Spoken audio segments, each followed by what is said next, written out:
Happy Friday Eve. Thank you for joining us on this afternoon here on Live Impact News. I'm Nick Sullivan. It is Thursday. I'm here in the big chair, and right across from me is super producer Carlene Bragg. Hello, everybody. Yeah, Good afternoon. Good afternoon, Carlene. It's Thursday. It is Thursday. Yep. Friday Eve. Friday Eve. So look, I'm not going to waste any time. We have a busy show. We have a lot going on this afternoon. We're talking about what's happening. The latest news from the White House. President Trump is actually speaking live now, so we'll get you there soon. We're also going to talk about Lovin Life Festival that's happening this weekend in Charlotte, a big deal. But let's first get to some breaking news. This just coming in within a matter of minutes.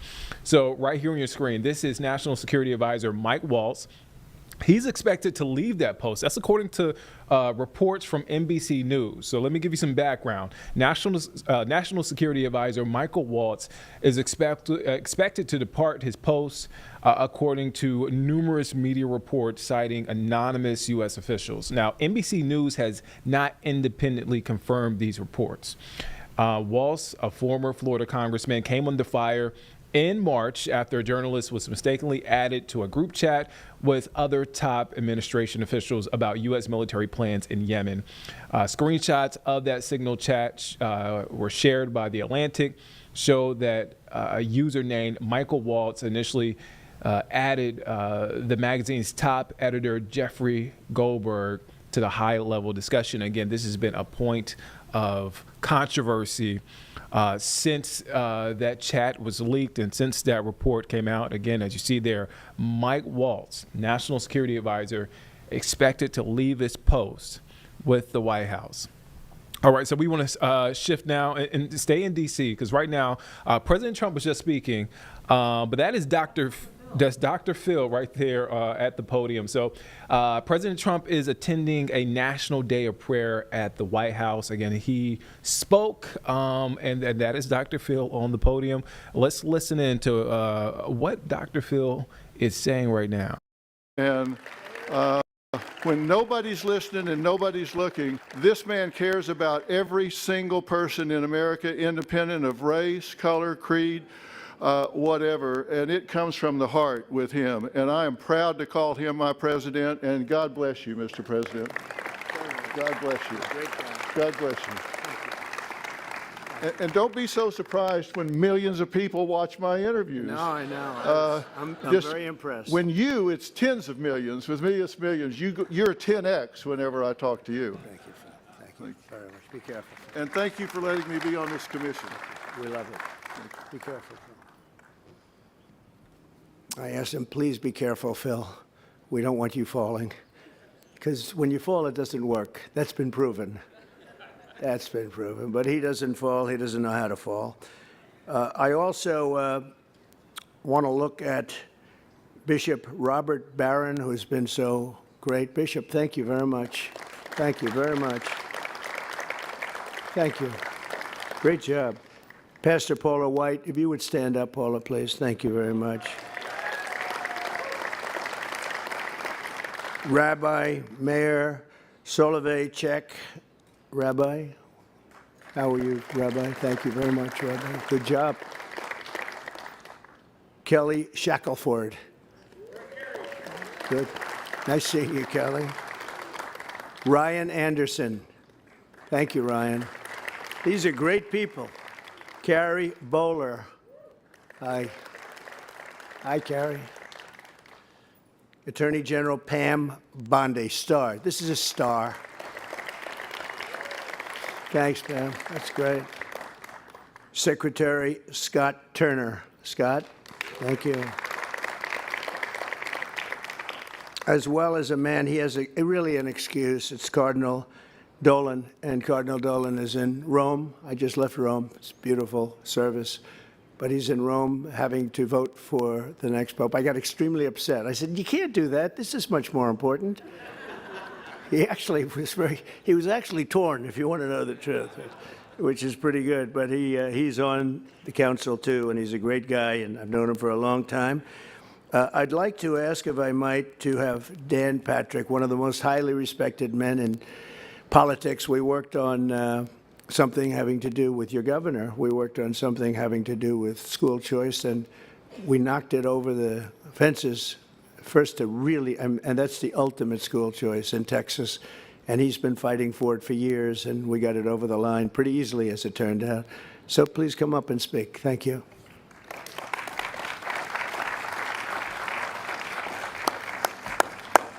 Thank you, Mr. President, for making this happen. Thank you. Mr. President, thank you for establishing what I think will be one of the most important presidential commissions in history. It will be one of your great legacies, of which you will have many. We have in this country, we have a magnificent inheritance of religious liberty. And every believer today, no matter your faith, has a claim to that inheritance. We were a nation birthed by prayer, founded on the Judeo-Christian ethic, to ensure that people could worship as they wished without interference from government, but that is no longer the case. The last administration attacked people of faith for 4 years. There's a saying that no one should get between a doctor and a patient. I think we would say no one should get between God and a believer. No one should get between God and those seeking Him. There are so many people in this country, they may even have a family, they may have a job with a lot of employees, but they're alone, and the only person they can turn to is someone who's not listening, but they can turn to God because He is their refuge and He is their wellspring of hope.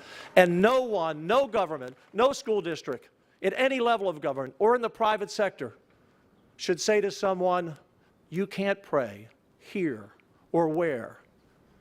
That is our right. That is our right. And Mr. President, you have given us an incredible committee. I'm a little overwhelmed. I feel like a pair of brown shoes in a room full of tuxedos, if you want to know. These are high caliber, the foremost faith leaders, scholars, thinkers that you've put together. So on this day, Mr. President, on this day, you are restoring the hopes and the prayers of millions upon millions of believers of all faiths. There's never been a president who has invoked the name of Jesus more than you. There's never been a president who says, yes, I love Jesus, but I love people of all faiths, as Dr. Phil said. You have a heart for every American, and you're showing that today. I'm proud to represent you as chair, proud to have Ben Carson as our vice chair, and every member of this committee. We will serve you, we will serve the people, and most importantly, we will serve God. Thank you, Mr. President. Thank you very much. Well,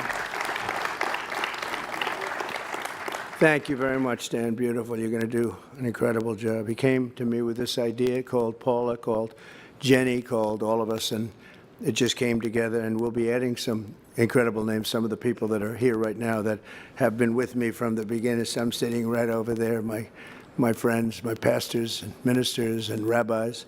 We'll be adding quite a few. It's very important. And they'll be largely, when they can, we're going to be using the White House. We have plenty of room, so we'll be using the White House to have some of your meetings. And it's a real honor to have you, Dan. You've been so respected for so long.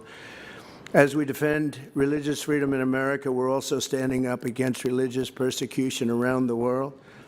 With us today are the parents of Eden Alexander, the last living American held hostage by Hamas. Thank you. Thank you. And we don't know how he's doing, really, do we? We don't know. We think we know, and hopefully positive. 2 months ago, we were pretty sure, and looked like he was getting out, but they've toughened up a little bit, and it's a terrible thing. I know what you're going through. A New Jersey boy, Eden, moved to Israel in 2022 and was taken hostage on the vicious October 7th attack on Jewish people. And now I will tell you that's an attack that would have never happened because the money was given by Iran to Hamas. Iran had no money when I was president. They were out of money. They were bust. They had no money. They weren't giving it to Hamas. They weren't giving it to Hezbollah. They weren't giving it to anybody because they didn't have any money. They were just about bust. And in fact, I put sanctions on last night. Any oil that anybody takes from Iran is not allowed to do business in the United States of America.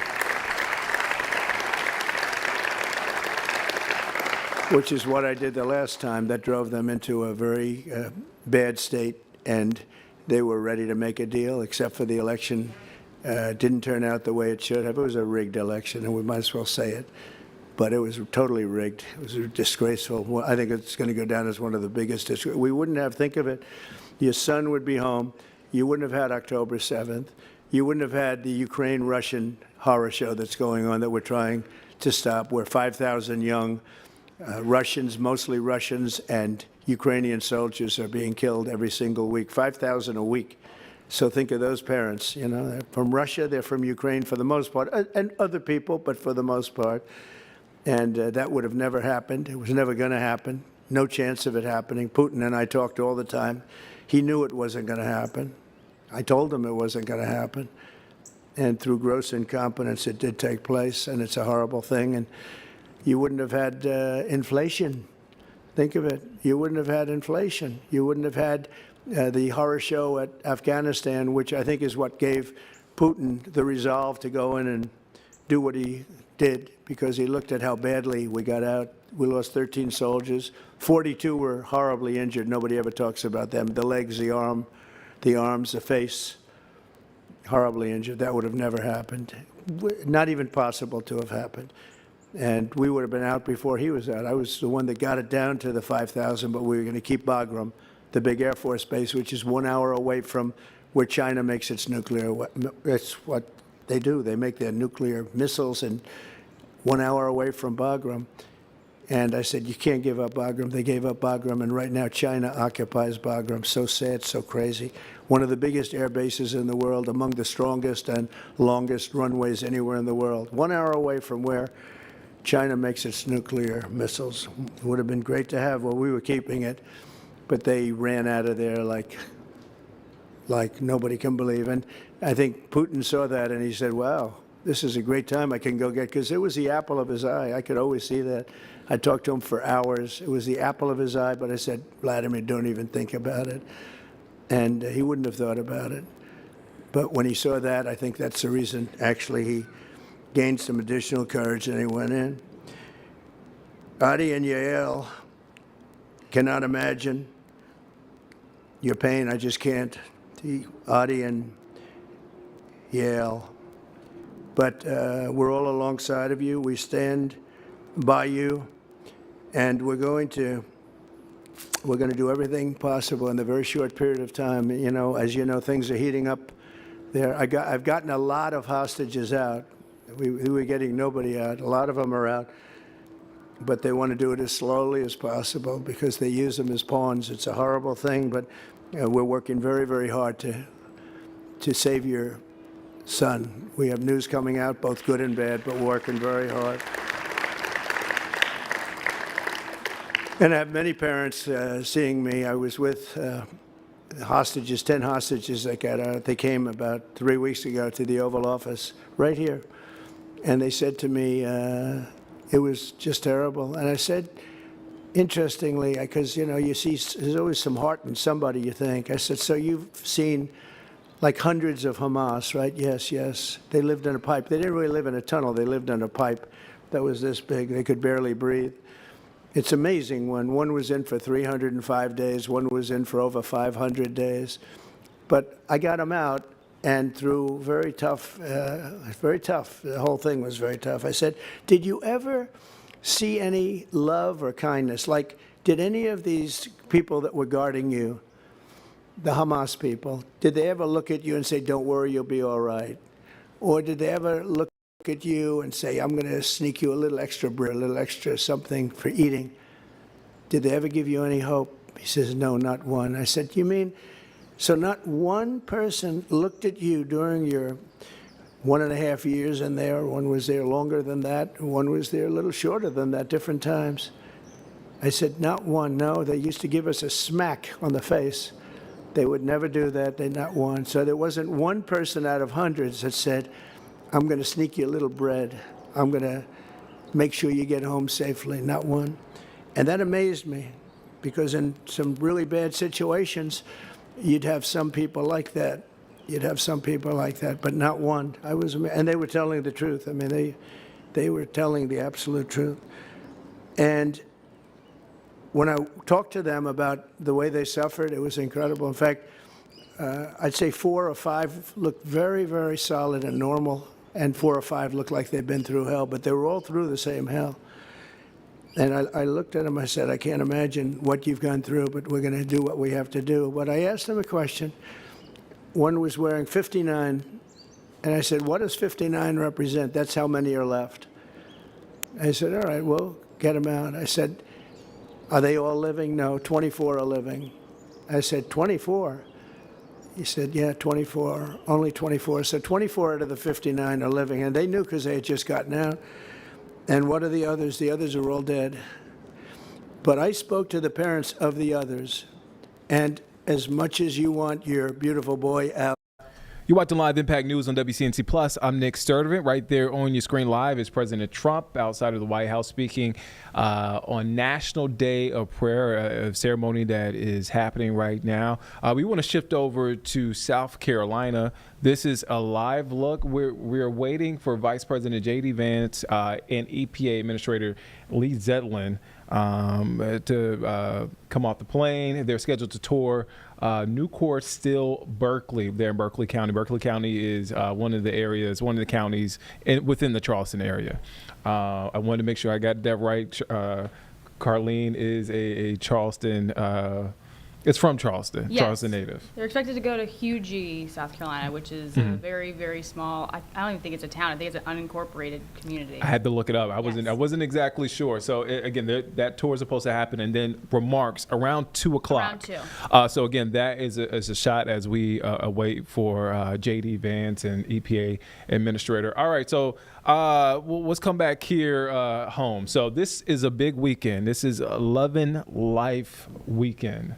All right, so Carlene, are you going to Lovin Life? I would like to go. Okay.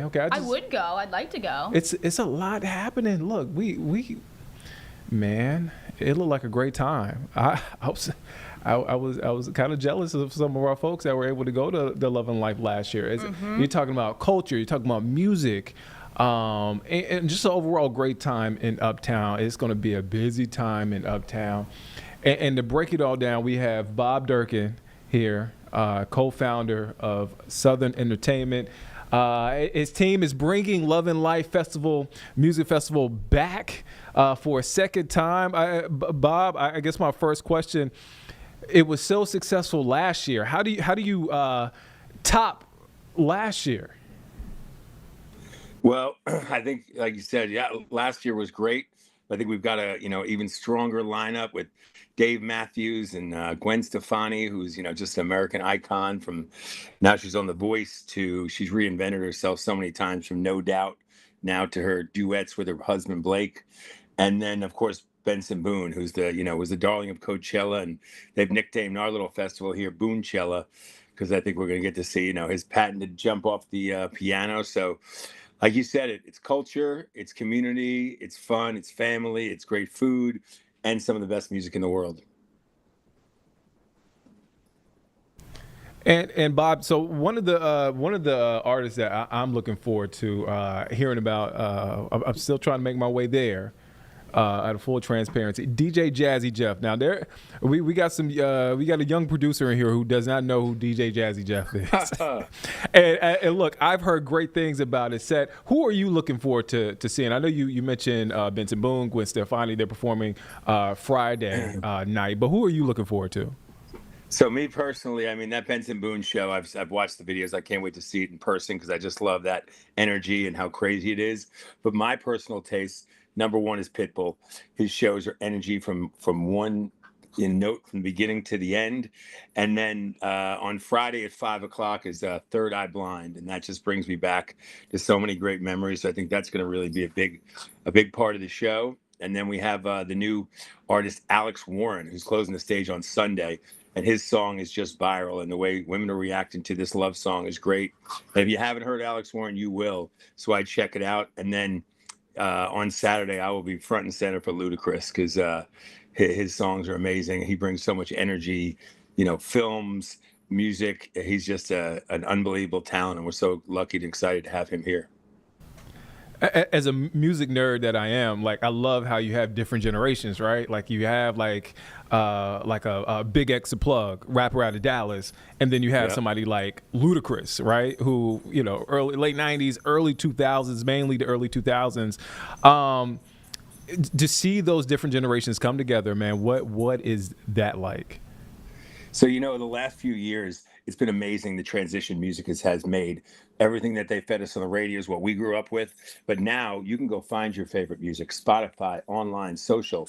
So it's amazing. My kids are 14 and 19, and through TikTok, Instagram, they've been exposed to Pitbull, been exposed to, we had Stevie Nicks last year.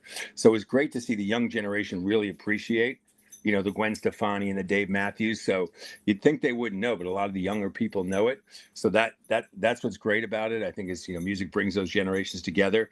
And then also, like you said, we have some of the parents bringing their kids.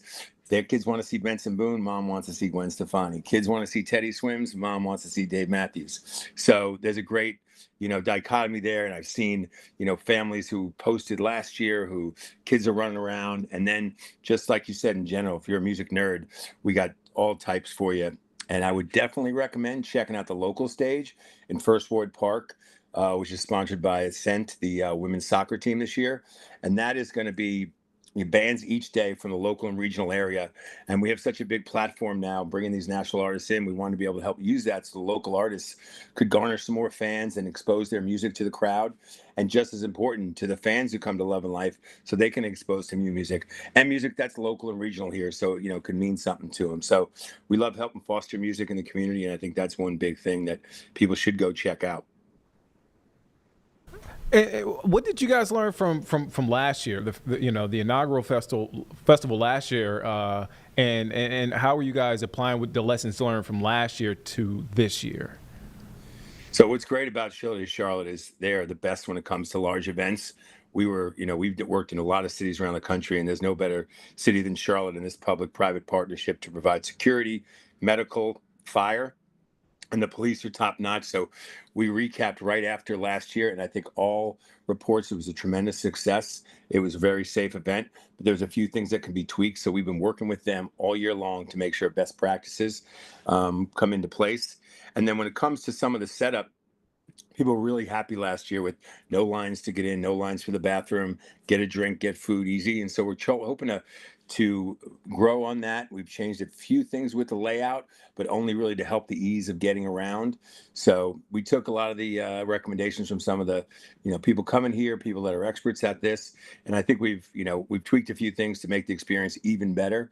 So we're excited about that. But I think our sponsors have added some activation. The local artists have built one of our lineup T-shirts. They built the Instagrammable big heart that you can take your picture in front of.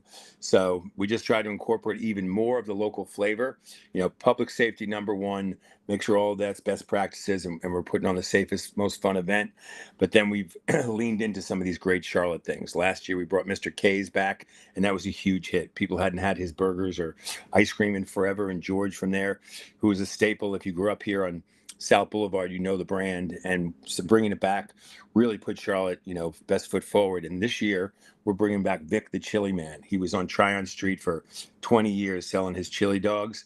And so if you grew up in Charlotte or you work downtown, you know him. And so we're excited we can bring him back. And so if you've never had it or you miss it, definitely stop by First Ward Park and pick up a chili dog. And does it get tricky at all? Because on one end, you want to keep folks safe because we are, looking at potential thunderstorms on Saturday. But also on the other end, Kendrick Lamar and SZA are going to be at Bank of America Stadium, also in Uptown. Does it get tricky at all planning events? And obviously, you can't predict the weather so far out in advance, or what other shows are coming in town this weekend that you're planning for. Yeah, having another show at the stadium's not ideal, obviously. We'd like to have, and hopefully we can work on that in the future to make sure that the schedules do match up, because, we could move a couple dates here or there, and they do too. So hopefully some more communication, we can avoid that in the future. But when it comes to the rain and safety, like I said, that's leaning into our public safety plan, our communication with the app.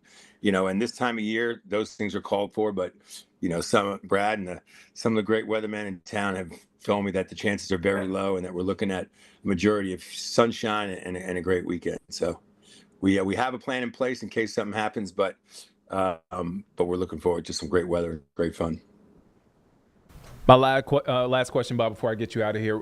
I know you mentioned this earlier in the interview. What should folks keep in mind? If this is their first year going out there, what are some things they need to keep in mind before they go out there to the venue?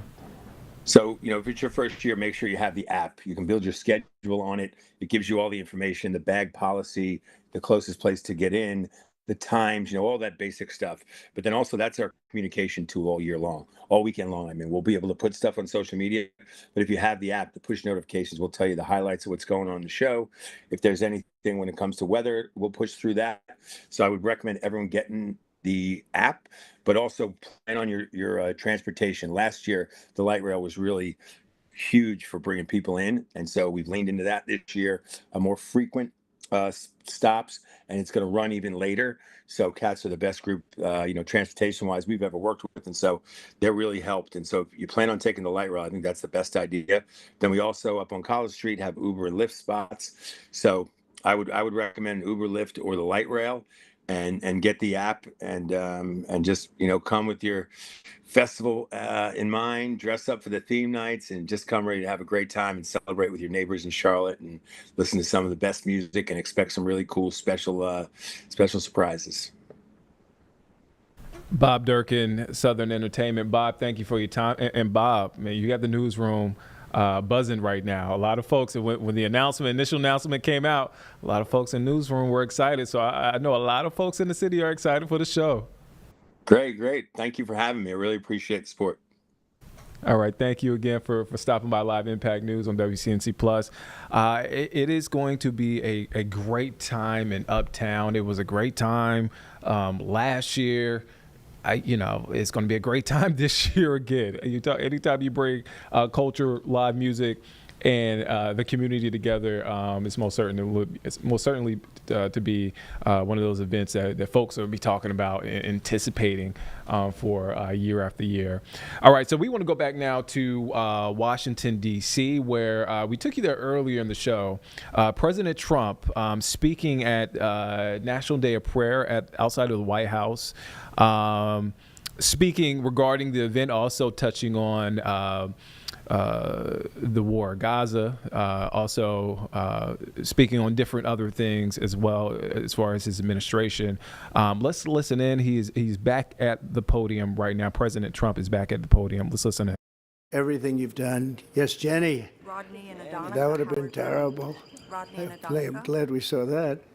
Rodney, come on up. Come on up. This is built to hold a lot of people, don't worry. Thank you. Pastor Brad and Rachel Knight. That's great.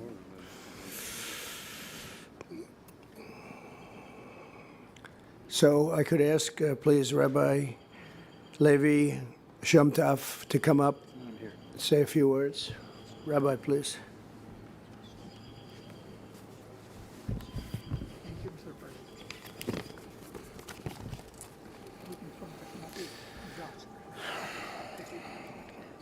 Almighty one and only God, who was, is, and always will be, who created us all and everything that we see, we seek your grace and humbly ask for your blessing. Our nation and our world ache as disaster, conflicts, and division rage. We pray for the President as he works so hard, and we ask that you please help him succeed for the benefit of all our nation and the world. More than once, you shielded him from the scopes and designs of evil people intending to do him harm, and miraculously spared his very life, for which he has humbly and publicly offered you thanks, declaring his own strengthened faith in you, God. Please continue to give him and his family strength and safety, and once all counsel is offered, the wisdom to discern what is right, to follow that course and encourage others to do the same. Please bless all the good people of the United States, especially our leaders, the Speaker of the House, cabinet officials, and congressional leaders, and specifically the military, who serve stateside and abroad, that they may defend our lives and values as they vigorously protect the world from emerging threats and sinister forces. Please keep them safe and favor them with courage and vigor. And please, we pray, watch over our fellow American, Idan Alexander, and the other hostages still languishing with him in Gaza at the hands of the savage Hamas terrorists, that they, and even those who have sadly not survived, be returned quickly and without further pain to the loving family and nation eagerly awaiting them. As a Jew, I say simply, thank you, Mr. President, for inviting me to offer a prayer on behalf of my people, the Jewish people, here in America, in our ancestral homeland, the Holy Land, Israel, and all over the world, in the religious manner and faith which I choose to practice. Amen. The real friendship shown by you toward Israel and the Jewish people, and though that might be lesser known by your father before you, will long be remembered as being of historic proportions.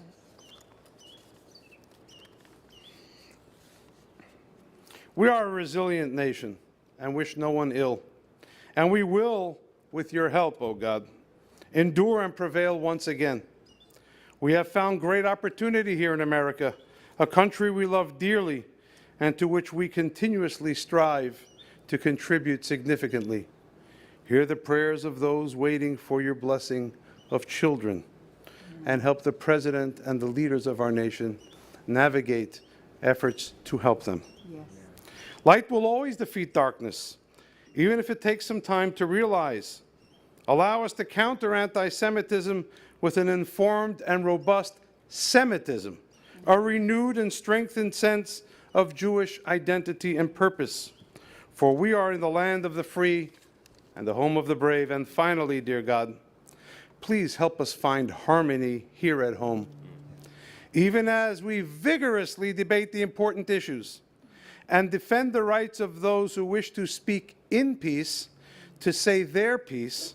Let us remain mindful of those timeless words of the Lubavitcher Rebbe, Rabbi Menachem M. Schneerson of sacred memory, who taught that the best way to bring together two feuding sides is to focus how they are actually all on the same side, as we are one society, one nation, living under you, God, in whom we trust, guided by your hand and your will, ultimately indivisible, with liberty and justice for all. And may we usher in the long-awaited time your prophets have promised, of peace and understanding between peoples, kindness and grace, no more war or conflict, with the coming of Mashiach, our righteous Redeemer, soon in our day. Amen. Amen. Thank you. Amen. Thank you Thank very, you. very much. Thank you. Amen. Mike, please. Sure.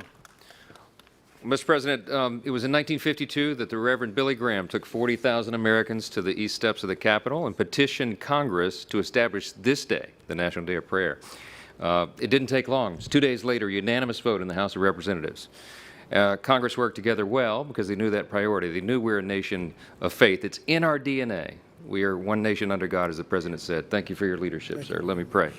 Heavenly Father, thank you so much for the friends and the faithful gathered here in the Rose Garden in this beautiful place. We thank you for your extraordinary blessings upon our nation, almost 250 years now, as we near the great anniversary of this grand experiment in self-governance that you've given us. God, we are reminded of the admonitions of the Founding Fathers, our first president, George Washington, who reminded us that of all dispositions and habits which lead to political prosperity, religion and morality are indispensable supports. They understood, God, that we had your favor because we understood our place before you, that our rights did not derive from government, but from you, and that those inalienable rights inalienable rights cannot be taken away. So, Father, we commit our nation to you. We ask you for wisdom, discernment, and stamina for the President, for the Vice President, J.D. Vance, for everyone in the Cabinet and all the leaders in Congress, and all these faith leaders here assembled in this garden, and all the Americans around the country who look to you for guidance, who trust you for your protection, and who humbly bow before you and ask for your guidance and your blessing as we continue to bless you. We ask and pray, and I believe this all in Jesus' name. Amen. Thank you, Mike. Thank you, Mike. Bishop Robert Barron, please. Bishop. Good. Well, thank you very much, Mr. President, for the formation of this commission, which I think is of extraordinary significance for our country. And thank you to so many of the top leaders of our country who are here, which show the priority you give to this very important theme. And with that, let us pray. Heavenly Father, Sovereign King, we bless you, we praise you, and we thank you for all your benefits to our country. We know that the rights we enjoy to life, to liberty, to the pursuit of happiness are given not by government or popular consensus, but by you. We acknowledge, Lord, that since just law is grounded in moral law, and moral law in eternal law, we are indeed a nation under God. We praise you especially today for religious liberty, which has been reverenced from the very beginning of our republic as our first freedom. We ask that you might give us the grace to preserve it and strengthen it. O God, to whom every human power is subject, we beg you to bless our president as he exercises the prerogatives of his high office. May he strive always to please you in what he says and does, and may he govern under the direction of your providence. And may he, in his deliberations and decisions, always be particularly mindful of those who suffer and those who are most in need. Gracious Lord, look kindly, too, upon the people of our great nation, that we might be architects of justice and makers of peace, that we might indeed be prosperous and strong, but above all righteous and docile to your will. We make these prayers in the name of Jesus, whose resurrection from the dead we celebrate this Easter season, and who is Lord forever and ever. Amen. Beautiful job. Beautiful. Thank you very much. I'd like to ask Imam Habash to come up, please. Imam. Thank you. Well, greetings, everyone, and happy Thursday. Let us pray. Today is a great day, made even more memorable by this event. Bismillahir Rahmanir Rahim. In the name of God, the entirely merciful, the especially merciful. O God, the source of peace, the bestower of wisdom, the one who is near to all who call upon you with sincerity. We pause and turn to you with hearts of humble in gratitude and hope. Bless and guide our nation, our leaders, our service members, and their families. Guide us to the straight path, the path of those whom you have blessed, not the path of those who incur anger, nor of those who go astray. Fill our hearts with hope that does not waver, faith that does not falter, and compassion that conquers fear. Bestow upon our leaders discerning minds, courageous hearts, and a commitment to justice, mercy, peace, and righteousness. Despair not of the mercy of God. Surely God is the most forgiving, the most merciful. Fill the hearts of the weary with your mercy. Heal the wounds of division among us. O God of justice and compassion, remember all who suffer from conflict and oppression. Strengthen the mothers who grieve, uplift the father who despair, and shelter the children who yearn for peace. O sustainer of the universe, grant us vision to see a globe freed from hatred and injustice, and grant us the strength to strive for it with humility and perseverance. Remind us, O God, that through patience and perseverance, with certainty of hope, your help is near. Verily, with hardship comes ease. Unite us as one nation committed to serve one another with dignity, respect, and steadfast hope in your mercy. Truly, God, you are the listener of supplication, the one who responds to the call of the caller when they call upon you. وآخر دعوانا أن الحمد لله رب العالمين. Amen and amen. That's fantastic. Thank you. That was fantastic. Bishop Kelvin Koberis, please.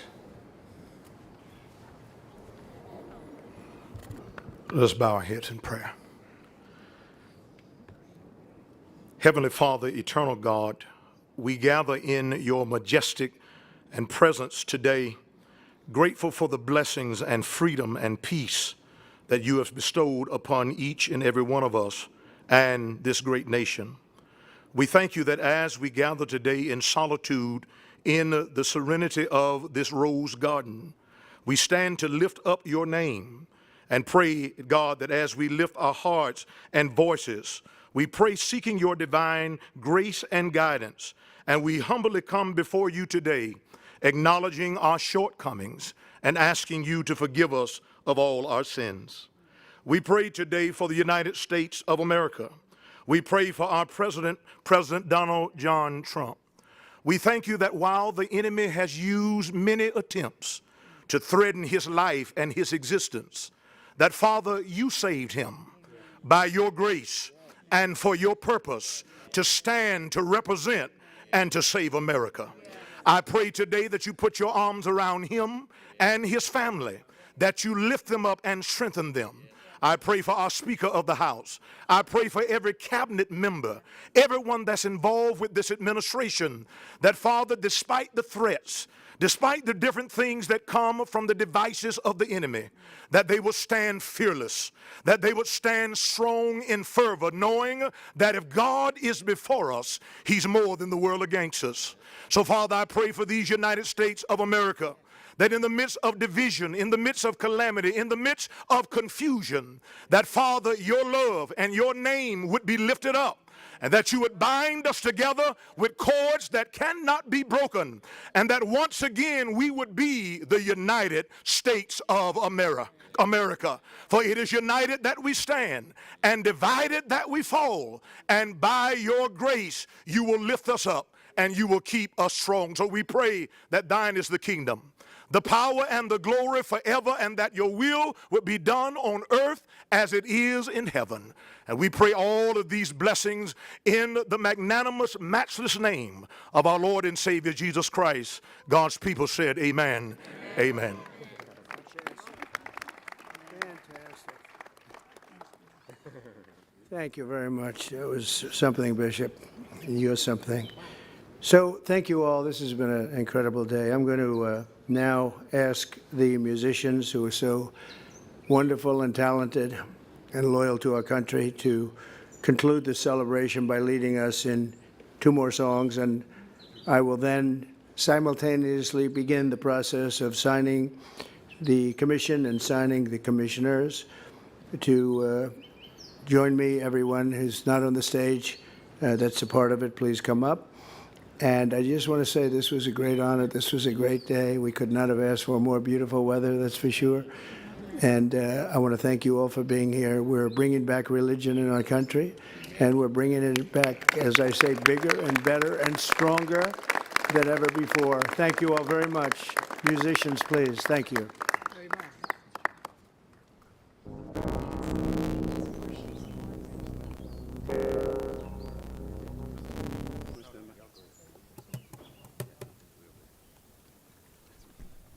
Ladies and gentlemen, please enjoy Great Are You, Lord, followed by Amazing Grace. You're watching Live Impact News on WCNC Plus. I'm Nick Sullivan. Right there is a live look outside of the White House. That is President Trump. Behind him are White House officials, religious leaders behind him.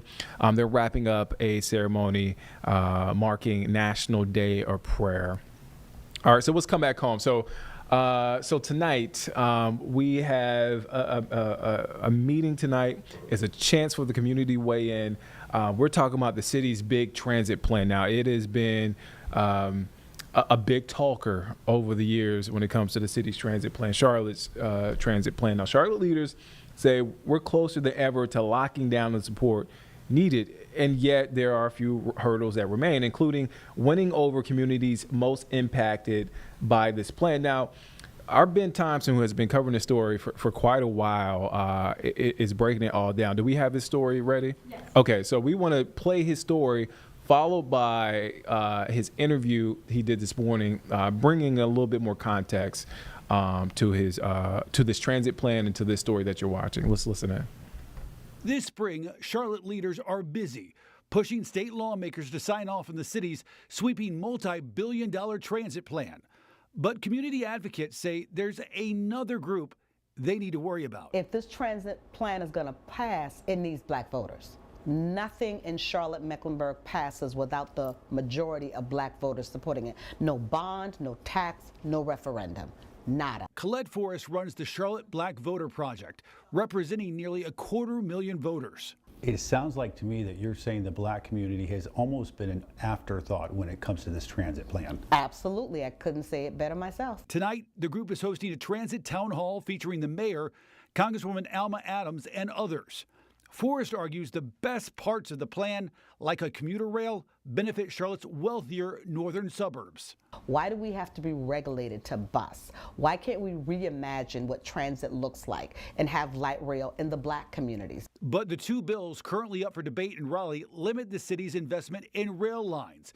In order to get Republican support in the General Assembly, Charlotte's plan must also focus on roads and more bus service. It will represent significant new investment and enhancements to the region's transit system. Once the state signs off, only then voters will get to say on a half-cent sales tax put on the November ballot.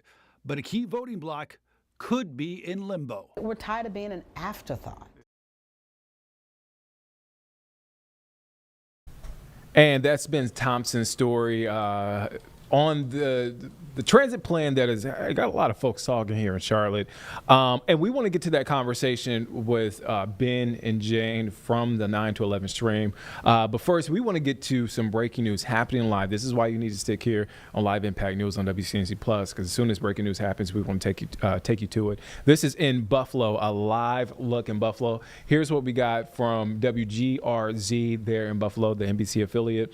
So according to their web article, Buffalo firefighters are responding to a report of a fire at a building on Church Street in downtown Buffalo. You see that smoke in the air pouring out of that building right now. Now, the call came in just before 12:30, so this is pretty recent, you guys. And it came in as a report of a fire at 36 Church Street between Pearl and Franklin Streets. Heavy smoke, as you see right there, it's coming from that building. Firefighters are looking to find a source to that smoke. Again, that report came in just before 12:30. So not that long ago, you guys, a little less than an hour ago when that report came in. Now, Church Street between Delaware Avenue and Pearl Street is closed while fire crews are on the scene. The crew there working to get more information. That's but the heart of downtown. So Carlene, I want to give you some context. Carlene worked in Buffalo. You worked at the station that is providing our live coverage right now. I worked at the competing station. Yes. I'm sorry. But you worked in Buffalo. I did for 3 years, so I'm very familiar with the downtown area. This is the heart of downtown that you can see in the background, like kind of where like that's the waterfront right there. This is Church Street, so this is like a couple blocks away from Niagara Square, which would have City Hall, everything in it. Like this is kind of right where the heart of everything is. Not too far from Salem Field, where the Buffalo Bisons play. Not too far from QBank Center. I'm pulling up a map right now. It's kind of crazy. It's so much smoke too. So this is maybe, and correct me if I'm wrong when I'm saying this. This is maybe a few blocks over from City Hall. Yes. In Buffalo. Yeah. So Niagara Square is kind of like where City Hall is and everything is. Okay. It's like the historic part, and I mean this is right near it. Right there by the waterfront. Right by the water, which is windy, so this smoke is going to be carrying. Oh wow! I wonder what I'm looking up what that building is. That's a good question. Again, I want to reiterate as we look up more information on the map. So this is what we got from WGRZ there in Buffalo. Buffalo firefighters are responding to a report of a fire at a building on Church Street in downtown Buffalo. You can see that smoke just pouring out of that building. Now, the call came in just before 12:30 this afternoon for a report of a fire at 36 Church Street between Pearl and Franklin Streets. You can see there heavy smoke pouring out of that building. Firefighters are looking to find the source of that smoke.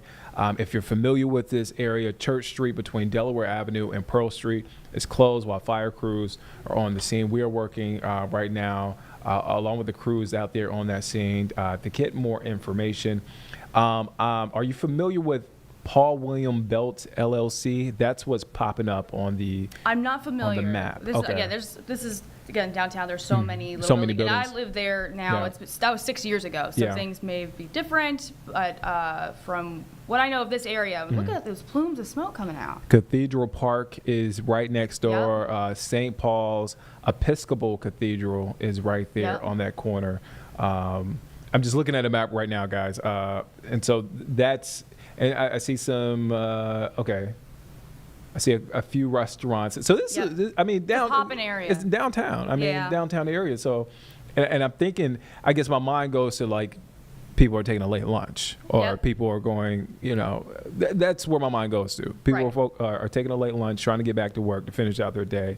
A lot of people work in downtown rather Okay. than living in downtown, Okay. just to kind of give a perspective. So yes, this is like a lot of people go into Okay. downtown for work. Because I didn't see a lot rather of than like a lot of- residential There's not areas. as many resident. I mean, there are some, but not as many as you think in like Okay. uptown, Okay. for example, or things like that. That a lot of makes a people lot just of go into sense. the city and downtown to work, Okay. or to eat, or to watch a game, or something like that. Yeah, because Buffalo Bisons, that's Buffalo Bisons is a minor league. minor league team. Their stadium looks like it's about a few Salem blocks. Field, yeah, it's right there. Few blocks away. Yeah, man, right. Highway 190. Yep. Okay. That's a And- big, that's a huge highway. Like that's a big thoroughfare through there. And bear with me, guys. I know I'm ending everything with a question mark, but I'm saying that I'm looking at Carlene right now, so I'm getting confirmation. I do have context, and it looks Yeah. like is that It looks rain like- or is that? Yeah, I want to say ash, but it could be raining. So Carlene's looking at the forecast there to see what that is actually coming down. But what you see right now on your screen is smoke coming out of that building, 36 Church Street, there in downtown Buffalo, a few blocks away from the minor league ballpark, right next door to a church, a few blocks away from City Hall, the courthouse there, Lafayette Square. It's not far. From where this location is, if you're familiar, and it's right here by the water as So well. it says here, it looks like there's a chance of storms this afternoon. So this very well could be rain. Right. Okay. Wow. Yeah. And I'm guessing this time of year it is a little warmer-ish. It's Buffalo, so probably not. It's probably not. Okay. I was guessing. Right now I don't know. it's at Yeah. 72, which 72. honestly, that's not bad. Okay. Yeah. So that's okay. That's actually warmer than I thought. I was thinking 60. I lived up there, and it was snowing still in May. So you know, Oh yeah. you so, never know. Yeah. And honestly, my first thought was snow, but I didn't know. Well, that's everybody's first instinct when Yeah. Buffalo is snow. But it's kind of you might be familiar with lake effect snow. Yeah. And how it just kind of comes in and wallops Buffalo, and especially the south towns at Orchard Park where Yeah. the Bills play. Like the winds in this area, they whip. Like Yeah. especially by the waterfront, it's gonna whip even more. So like this smoke is just Just spreading everywhere. like just sailing out there. Yeah, and it looks like, I mean, as you can see there on your screen, that smoke is just. It's most of the screen. Yeah, it's most of the screen. It's right there in the You background. can't even really see the waterfront behind it. There's a beautiful waterfront right behind this Yeah. wall of smoke.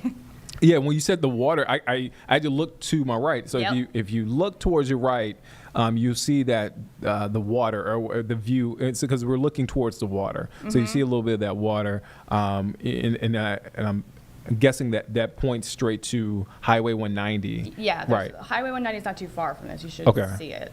Okay. Yeah, probably if you go over this building, you'd see it. But yeah. But that smoke, it's obviously blocking our view.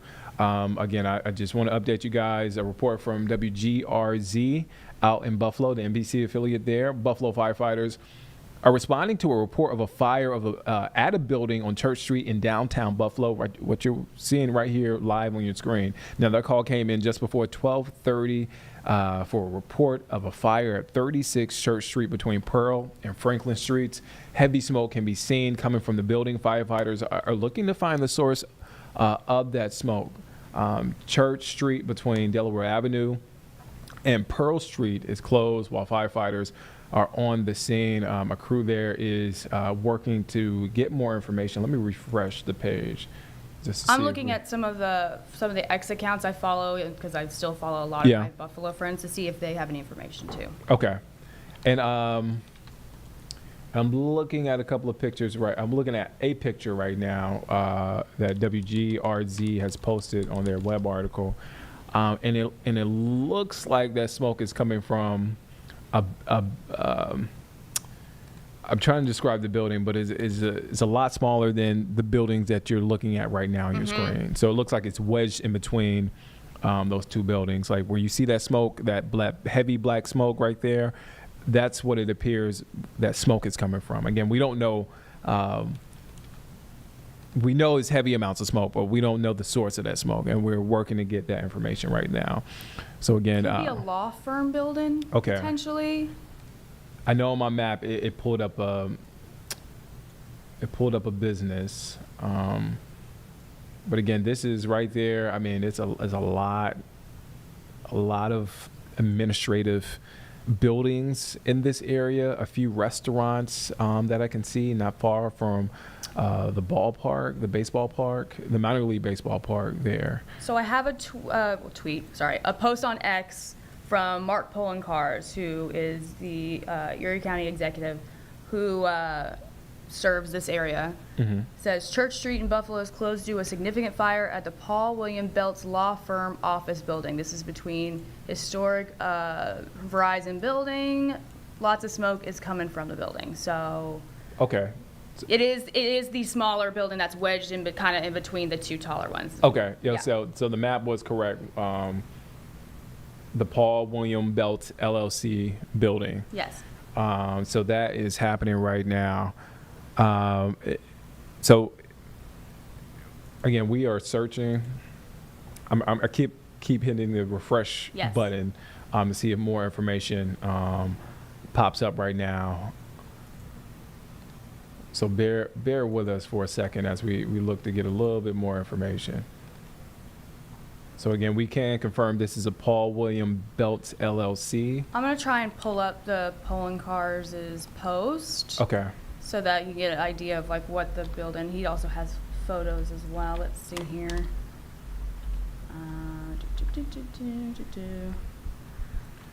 So the Paul William and then I'm looking up. You know, this looks like going to the website. Here we go. This is okay. You can kind of see this building right here. Oh, okay, that's the one. Okay.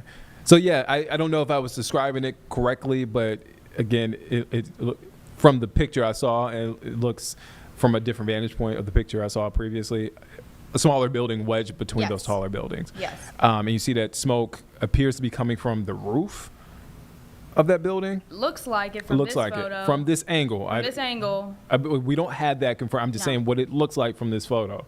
But the Paul William Belts building, personal injury law firm, for what I'm looking at from their website.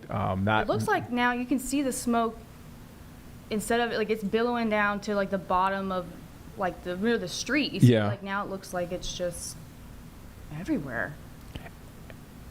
I mean, could it be that wind from the water? Or I'm leaning on you because you have way more. For sure. I mean, it's also there's like I'm looking at our GRZ, our WGRZ meteorologist, who's like thunderstorms are expected today, potential chance of hail, very gusty winds. So even on top of the winds that we were supposed to, they were supposed to already get or already would have on a normal day. Yeah. Them saying strong gusty winds means it's extra windy. That makes sense. Okay, we're at the bottom of the hour right now, almost at the bottom of the hour.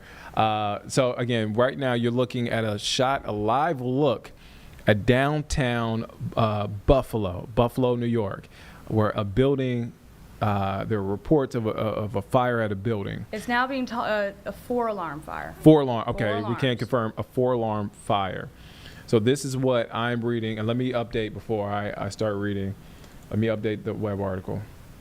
All right, so Buffalo, this is what reporting from the NBC affiliate there, WGRZ, is saying. This is from their web article. Buffalo firefighters are responding to a report, and now we can't confirm a fire at a building on Church Street in downtown Buffalo.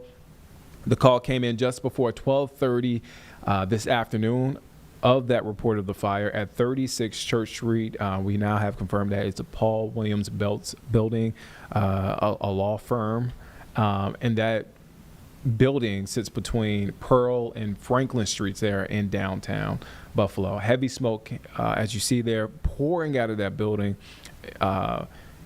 Firefighters are looking, as far as we know right now, looking to figure out the source of this fire, right? Where is this fire coming from? How did it start? Still some questions surrounding that. But as Carlene mentioned, this is a busy area, not necessarily a residential area, but this is where a lot of folks are working. And so folks go there work. I'm sure some folks took a late lunch because there's some restaurants there.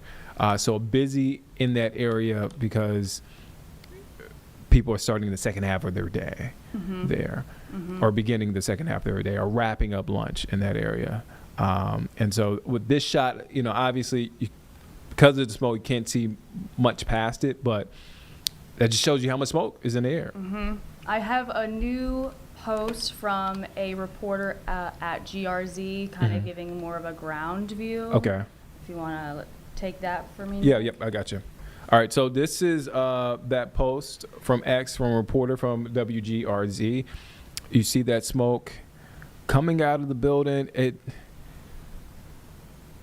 And again, it appears, I just want a preference, it appears it is coming from the roof. It looks like. It looks like. Again, it's so much smoke, it could be coming can be coming from anywhere. But yeah, that's a great look. To be honest, it looks worse from the top view. Yeah, it does. Because from the bottom here. If we want to just go, let's go back to pull up for full for me. Yep. There we go. Yep. So yeah, I mean, this view, you really could see that smoke in the air. I can kind of start seeing a little bit of waterfront behind it, some boats and stuff. So it looks like, from what we saw earlier, it looks like it's becoming a little bit more manageable. A little bit more manageable, yeah. So this is the shot that we initially saw. This is that smoke coming out of that building. From what we know so far, firefighters are still trying to get to the bottom of this, trying to figure out what exactly happened, what started this fire. But that view looks different on the other side, where you don't see as much smoke, but you still see a lot of smoke. So behind this smoke is a lakefront, is a big highway 190 behind it. So yeah, this is a story that we are continuing to follow right here on Live Impact News. And again, this is the reason why you leave your TV on Live Impact News. You just never know what's going to happen. Right. And so we want to take you we want to take you there. Right. We're flexible when it comes to this news because look, we're talking about one thing and then we shifted over to breaking news. That's just how this works. It's how it works. Do we want to stick here in Buffalo? We want to hang on this for a minute, or I'm going to try and see if our sister station GRZ will be doing some live coverage. Okay. We can keep this in a box in the corner of the screen if you want to get back to Ben's discussion with Jane for now until we can find some more information, and then we can get back to you. Okay. Again, a building on fire in downtown Buffalo. You're looking at that smoke right now in live right now. This is a live look in downtown Buffalo. We're going to keep this shot up, but we also want to get back to the story that we have been following. Again, you saw the story earlier moments ago. Ben, his story this morning that ran on Charlotte's big transit plan. It's been a talker. It's been a talker across the state. I worked in Raleigh. I remember hearing about this plan all the way in Raleigh because state lawmakers are involved in this plan as well. So Ben got a chance to stop by Live Impact News, talk with Jane about this story, and puts in context. That story was a minute, but this discussion is a little longer because he provides some context on this issue and what comes next. Let's take a listen into that interview. been a big discussion here. Yep. It is a little, not confusing, but there are a lot of elements Yeah, and absolutely. layers By here, all right? counts, yep. Obviously, Colette advocating for more access to Black communities. And, where do things stand today? Yep. Well, the thing is, people need to know there's this town hall tonight. That's why we did the story today, so they know about it. But this is sort of an evolving story, and so many different stakeholders involved in something like this.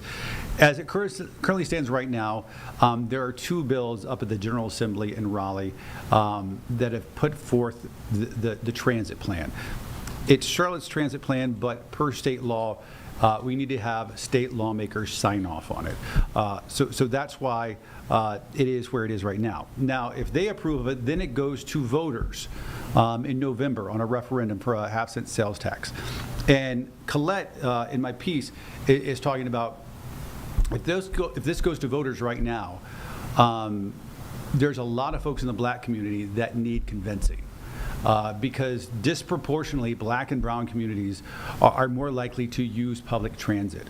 And she says, as of right now, she doesn't think that enough of the projects are going to benefit those same communities.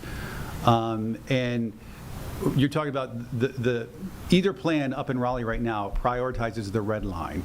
It's been talked about for 20 years. The red line is mainly focused on the northern, wealthier, wider suburbs of Mecklenburg County. You're talking about Cornelius, Davidson, things like that. I did push back with Colette and point out that the first 2 stops outside of Uptown are likely to be Camp North End and then Derrida, accessing communities of color in both places.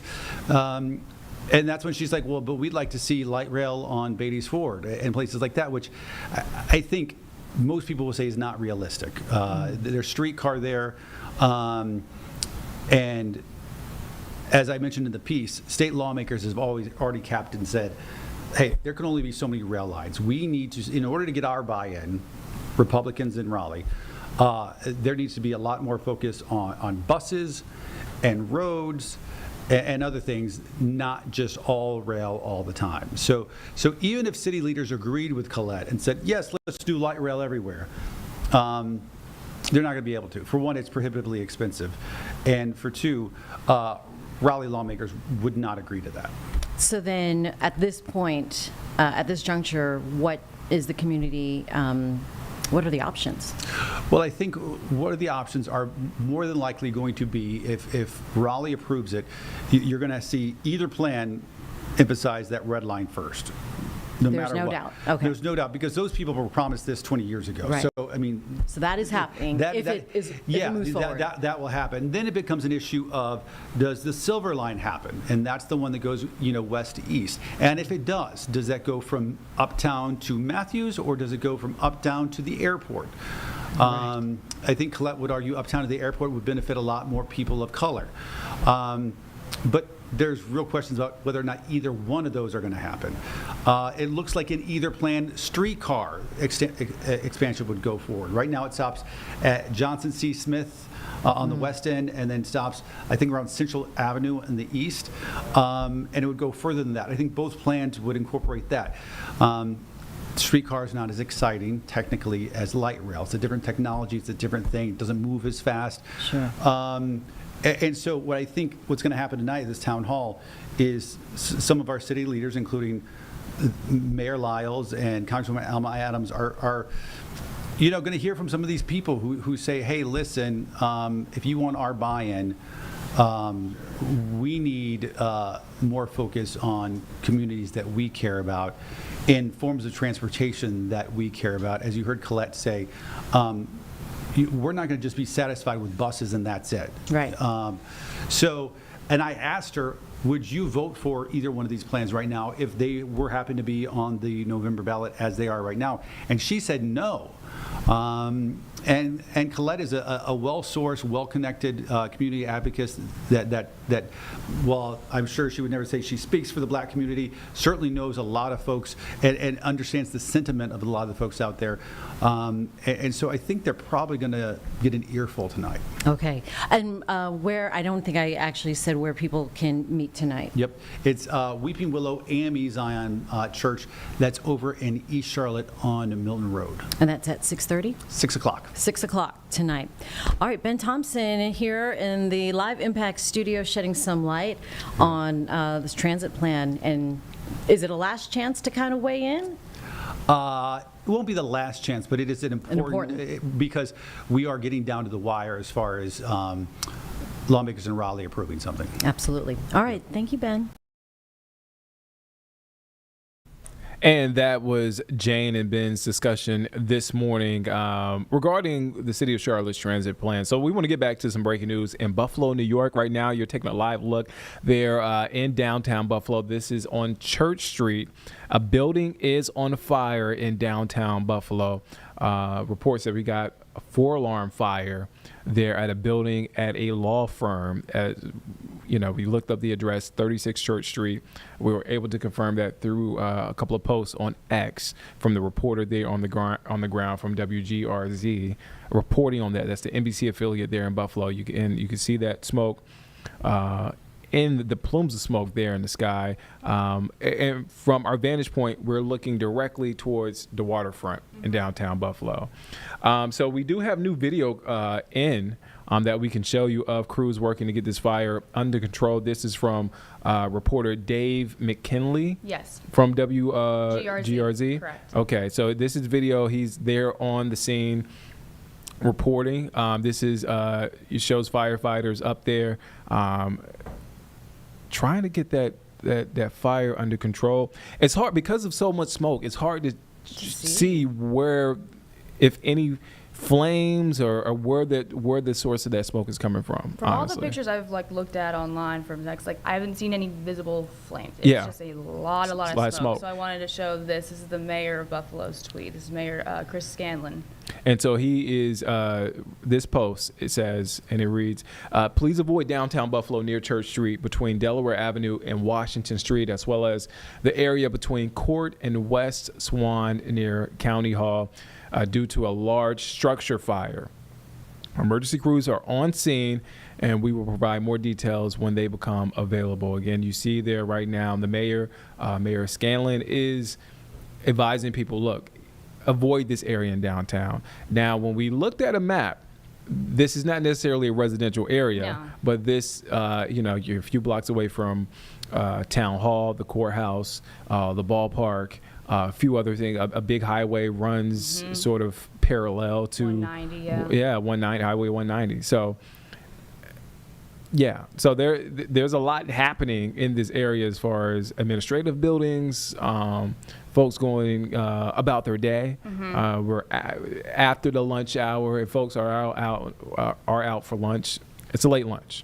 But again, if they're in that area, if you're in that area, if you're watching this from Buffalo, New York, or if you have some family or friends in that area in Buffalo, New York, tell them to avoid this area. And this is why it's important to leave the TV on, Live Impact News on WCNC Plus, because no matter where you are, we're going to take you there. We're here in Charlotte, but we'll take you to Buffalo, New York, to give you the breaking news there, and keep an eye on what's happening, what's developing there, that news. And again, the mayor advising people to avoid downtown Buffalo near Church Street between Delaware Avenue and Washington Street, as well as the area between Court and West Swan near County Hall, due to a large structure fire. He is confirming a large structure fire. And I think that's, we got 4-alarm fire. Yes. A lot of folks may not know what that means, but that large structure fire is a great description. The more crews that got to get called out, the more alarms you got to do. Gotcha. It's kind of the most simple, basic way of putting it. Yeah. More alarms, more serious. And so it's a big response. It's a big response. So emergency crews are there on scene. A key detail that I left out because we haven't seen reports. We don't know if anybody was inside that building. Nope. It's unclear if there was somebody in that building, if somebody was hurt. So we're keeping an eye out for that. So far, we have not heard those reports of anybody being inside, one, and two, anybody being hurt.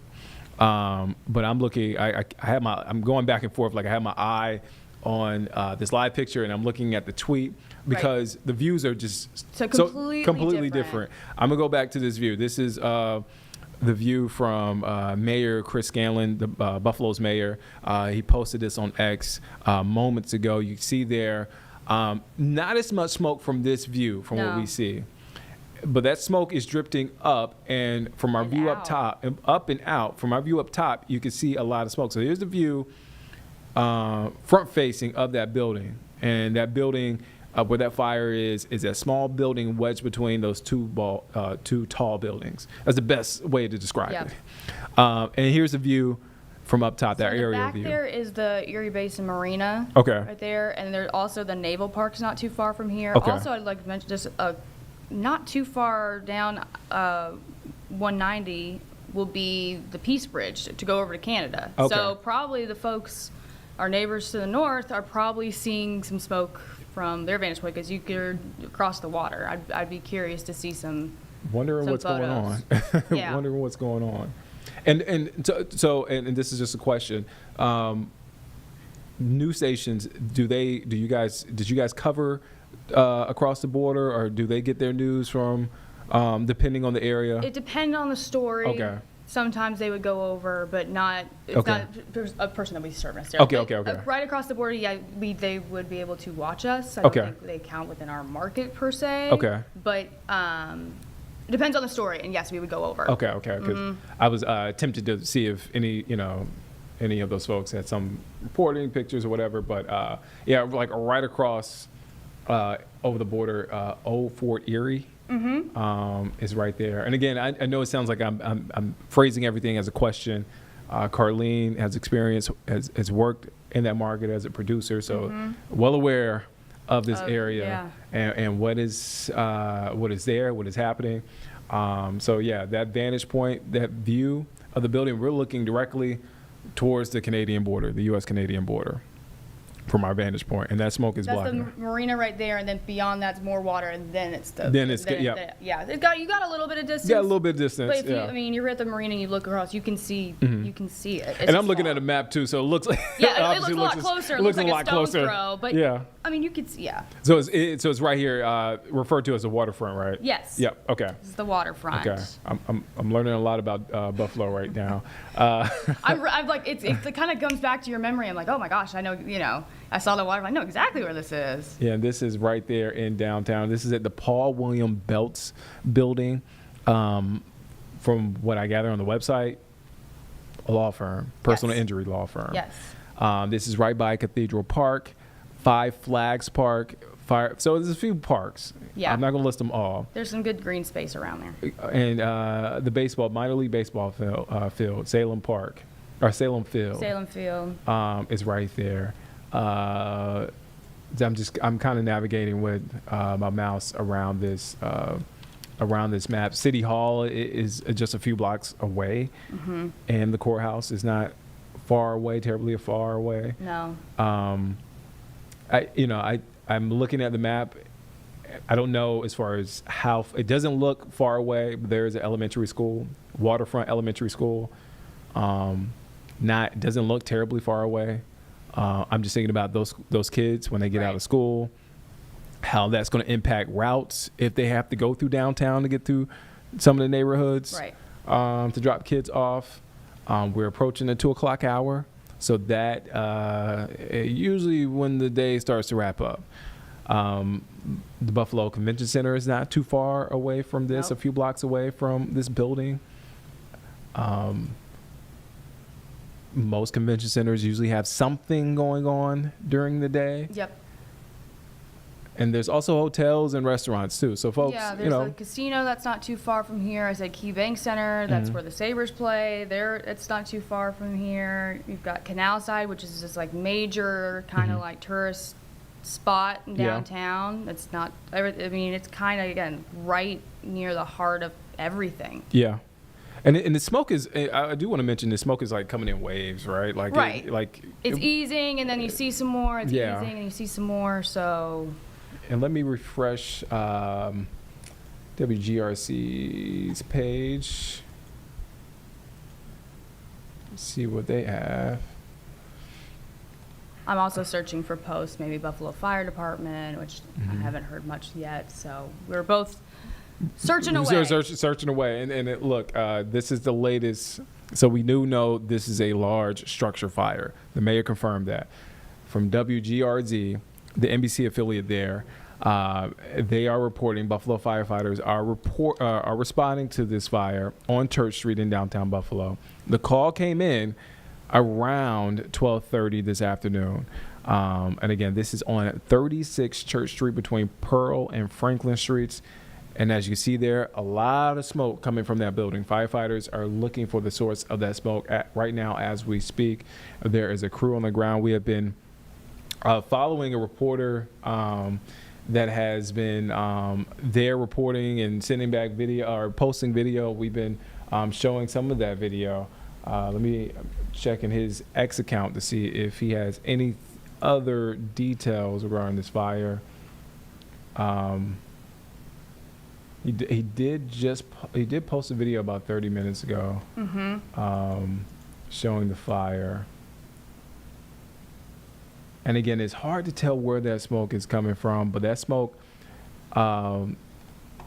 is billowing out.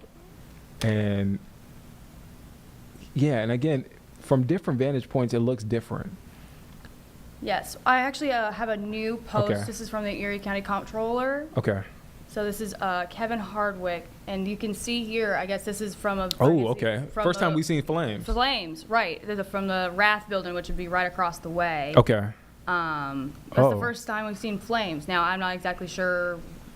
He posted this a couple minutes ago. It's unclear if he just snapped this photo or was it from earlier, but this is the first time we've seen flames.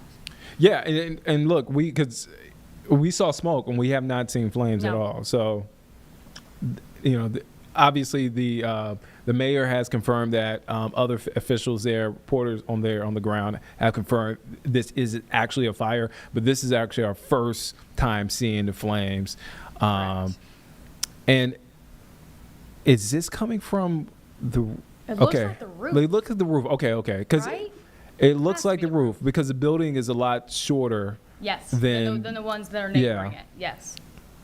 So it looks like it appears, and this is the Paul. I had the name up.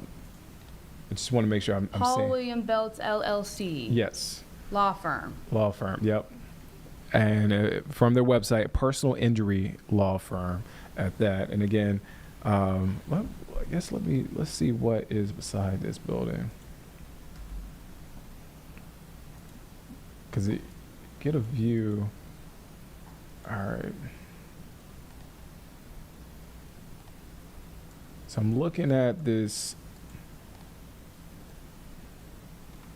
Folks, be patient with us. We're trying to learn in real time. Right, we're learning in real time, just like you guys.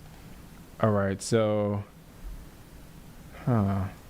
There's a video from earlier that Dave McKinley posted. Yep, Just kind of that's reported there. There's a Verizon from Google Maps. Verizon Communications. Yes. Is right there beside it. It's a historic building. Okay, so Yes. okay. It's right. It's sandwiched. This building's sandwiched between two historic buildings. Okay, that makes sense. And so yep. And it looks like it's coming in waves, like we've said, but it looks a lot clearer now. Than it Yeah, has. you can actually see like Something across. behind it. Yeah. And I'm looking at the map. Like the church that is right there, that I mentioned earlier, is literally like within. I say a block. It looks like it's less than a block away. And I only mention that because, throughout the day, folks may be working within the church, working inside the church. There could be a service, a midday service of some sort. It appears to be a beautiful church. So there are buildings, and I'm looking at the street view, like sandwiched in downtown Buffalo. This is a tight, compact little area here. Which it can be dangerous. That can be dangerous. Extremely. Again, like I said before, like it's not as residential, especially in this area. This is a lot of just office buildings where people just go to work. Yeah. And I'm doing sort of a turnaround. Again, bear with us, folks. We're learning this in real time. We're trying to make sure we get you the most accurate information, but also we want to put you there on the scene so you kind of get a feel for the lay of the land, what's there, what's happening. I'm learning in real time about downtown Buffalo. Carlene worked in Buffalo for some time there, so she has a great reference point. So I am leaning on her when it comes to what's around there, putting things into context. She's done a great job putting stuff into context. But yeah, this law firm is sandwiched between two historic buildings. There's smoke. Yes. We saw the flames. Appeared like those flames are coming from the roof. We're still unclear if anybody was in the building. We don't know if anybody was in the building, and we still I continue to like refresh the WGRZ page to see. But right now, I will say, so the mayor is advising folks to avoid this area of downtown. And so the Buffalo Common Council does a thing they call Buff Alerts. Okay. They avoid, public is also advised to avoid the area, major structure fire. I mean, you can imagine if anybody has, asthma, any sort of sensitivities of that sort, like you want to be as far away from this as you can, especially because, again, the wind is going to whip it. Mm-hmm. And it looks like there is a police station right there, not far from this as well, like next door to the fire. I can't tell if that's a police station or a police substation, but it's like right next door to where this fire is happening. So again, I'm just kind of going. Police station. Let me see. Yeah. So to the. Oh, you're talking about the police apartments. Oh, so that's okay. Yeah, it said police. That's an apartment building. I'm that's not an apartment. aware Okay. of. I'll be quite honest. Thank you for the. It said yeah. I think that was the police apartments. Okay. It used to be a police. Because when because when I zoomed in, I saw police, and so I don't. That's new. Again, Okay. I haven't lived in Buffalo in 6 years, so things have changed. But it does look like there is a apartment building right next door. When I saw the front door said police, and it said of course, police, yeah, and then the historic writing said police station. So I mean, logically, you think it's a police station. Sure. But that is the police apartments. So there is, and again, this is what happens when you do a little digging. You start going on Google Maps, start doing a little searching. I'm relearning the area. Yes. Relearning the area for Carlene. I'm learning the area, but there is apartments right there beside where that fire is. So I wonder if those folks. So we haven't got reports of any evacuations. No. What we have gotten is reports of, hey, stay away from this area, avoid this area, because the firefighters need the room to be able to fight this fire, put it out as quickly as possible. We, in a couple of hours, we're going to be approaching the evening commute or entering the evening commute. So they're trying to do this as quickly as possible to avoid any traffic jams through downtown. And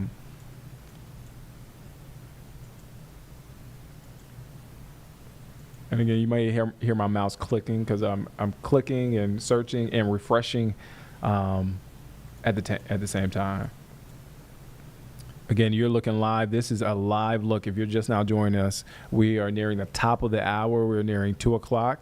There is a fire in downtown Buffalo. You see that smoke there. So when we first got on, even maybe about 10 or 15 minutes ago, there was a lot more smoke in the air. And that smoke blocked our view from the waterfront. And so we actually could see what's on the other side of the building, basically. Right. And so right now, I'm just updating the web article to make sure I don't miss anything. All right.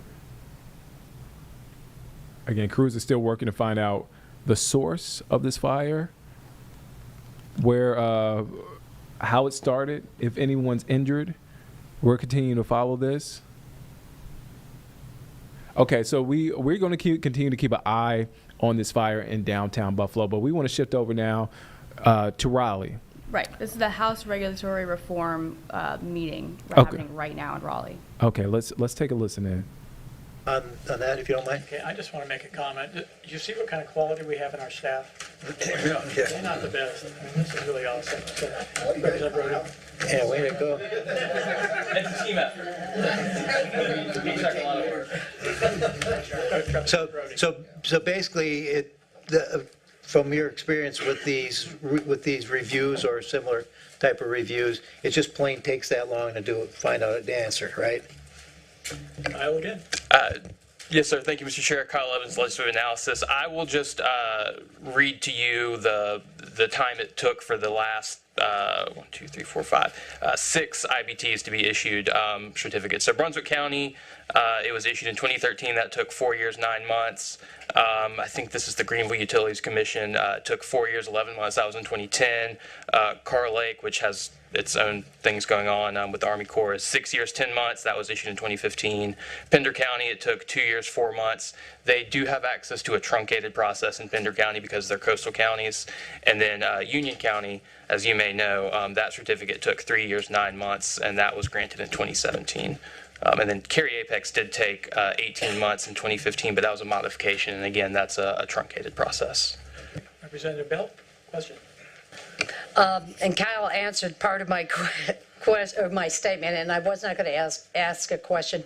I just wanted to say that I know this bill and this study can change the process that we have for interbasin transfers and stop some of the counties and the peoples who are currently trying to get that certificate. I just hope that any changes that we do make are fair to everyone in the state. Thank you. Representative Harrison. Quick question. Quick question, staff, please. Yes, ma'am. Thank you, Kyle and team. Thank you. I share Representative Riddell's admiration for your good work. So if I understand this correctly, because there have been a lot of IBT fights over the years, generally it is something that's worked out between the water basins with input from the EMC as far as guidelines. Are there times when water is taken out of a basin that is counter to the area where it's taken out of, forced on them, if I'm saying that right? Do you understand what I'm saying? Does it eventually get worked out between the parties in terms of the basin transfers? And is it overseen by the EMC currently? Thank you, Mr. Chair. Kyle Evans, Legislative Analysis. So the existing IBT process, you have to file your notice of intent with the EMC, and then you work with the Department of Environmental Quality to put together an environmental impact statement. And part of that is going to be impacts to the donating or the donor water body, the receiving water body. The EMC also, or rather the IBT applicant, is directed to look at alternatives. There are several rounds of public comment and revisions to the EIS, and working with the department and EMC to come to a final IBT. I'm happy to turn that over to Jennifer if she has additional context. Jennifer. Yeah, I don't know that the IBT statutes require the communities to get together formally. In fact, I think I do recall some IBT issued around 2008 where there was litigation after the fact and then a settlement agreement between the parties and accordingly changes to the IBT certificate that had been granted. Thank you. And yes, I think for Representative Adams, but I don't see any money in here for the collaboratory. It's not expected to cost too much. Well, at this point, there's going to be a Senate bill. What I've tried to do is essentially write a simple, straightforward bill to express the need for a study to look at this. There will probably come a funding issue at some point, but I think there needs to be an evaluation of the extent of the study. What are we going to study? What are we looking for? We haven't done it before, and I really am kind of surprised at the fact that we really haven't studied the capacity of the systems, and not just Catawba, but all of them. When lakes fill up with sediment and they lose their capacity over time, we've seen an extraordinary situation with the Catawba River system, and that's what's triggered my writing the bill. All right. Seeing no further comments or questions, Representative Zangari for a motion to have a favorable report for 850 with a referral to rules. Exactly. So moved. All right. All in favor of the motion signify by saying aye. Aye. All opposed, nay. The ayes appear to have it. The ayes do have it. Last up. Thank you, committee. All right. This is the last one, folks. So let's get to it. We ask for a motion to bring the PCS for House Bill 681 before the committee. Representative Chesser.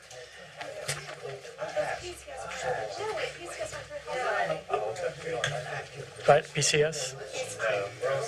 The PCS, right? Yeah, well, the PCS went through health, but yes, it is Okay. PCS. All right. All right, you hooligans, settle down. All right, we're at the last one, so let's get this done and wrapped up. Speaking on behalf of House Bill 681 is a former senator, now promoted to representative. It is a promotion. It is a promotion. Good afternoon, committee. Thank you, Mr. Chair, for allowing us to be here. So this bill has 48 sections. I'm going to go through each one in detail. No, I'm kidding. I'm kidding. I know you. I'm standing between you all and going home. So this bill, House Bill 681, I want to thank my sponsors on this bill as well, Representative Chesser, Chair Chesser, and Representative Reeder. This bill modernizes North Carolina's rules for outpatient opioid treatment programs, or OTPs. These are specialized programs that provide medication-assisted treatments to help individuals recover from opioid use disorder. These programs are heavily regulated at both the federal and state levels for safety, effectiveness, and prevention of medication misuse. The reason for this bill is because federal regulations were updated in 2023 for the first time since 2001. And the updates recognize that flexibility, patient-centered care, and trust in patients' progress is crucial for successful recovery. So we need to update our rules, which have also not been updated in some time, to match these federal standards. We currently have some of the strictest OTP rules in the country that haven't been updated to reflect the recent rules, and a lot of this has to do with take-home medications. And many states have already updated their regulations to align with these federal rules. Louisiana, Kentucky, Michigan, New Jersey, Pennsylvania, and others. So really the main pieces in here is directing the Commission on Mental Health, Substance Use, and Developmental Disabilities to update the rules within some certain guidelines. We did have the PCS go through health with no issues. It made some clarifying corrections to some of the rules in there. And we do have one other small change that we're going to make that we plan to amend on the floor to the second bullet on the PCS, just a small change to make some clarifying language that was recommended by Representative Ryan and Representative Campbell. So I'll stand for any questions. Representative Bell, recognize. I want to thank the sponsors for this bill. I think it was necessary, it was time, and for a motion when the time's right. Good. Any other comments or questions from members of the committee? Seeing none, it looks like it's time. Okay. Oh, that's amazing. Move for favorable to the PCS, unfavorable to the original, with a referral to Commerce and a favorable to Referral will be to rules. We're expediting a lot of bills. To right to rules then. Yeah. Okay, thank you. You've heard the motion. All in favor signify by saying aye. Aye. All opposed? The ayes appear to have it. The ayes do have it. Congratulations. Thank you, Y'all committee. drive safe. We'll see you next week.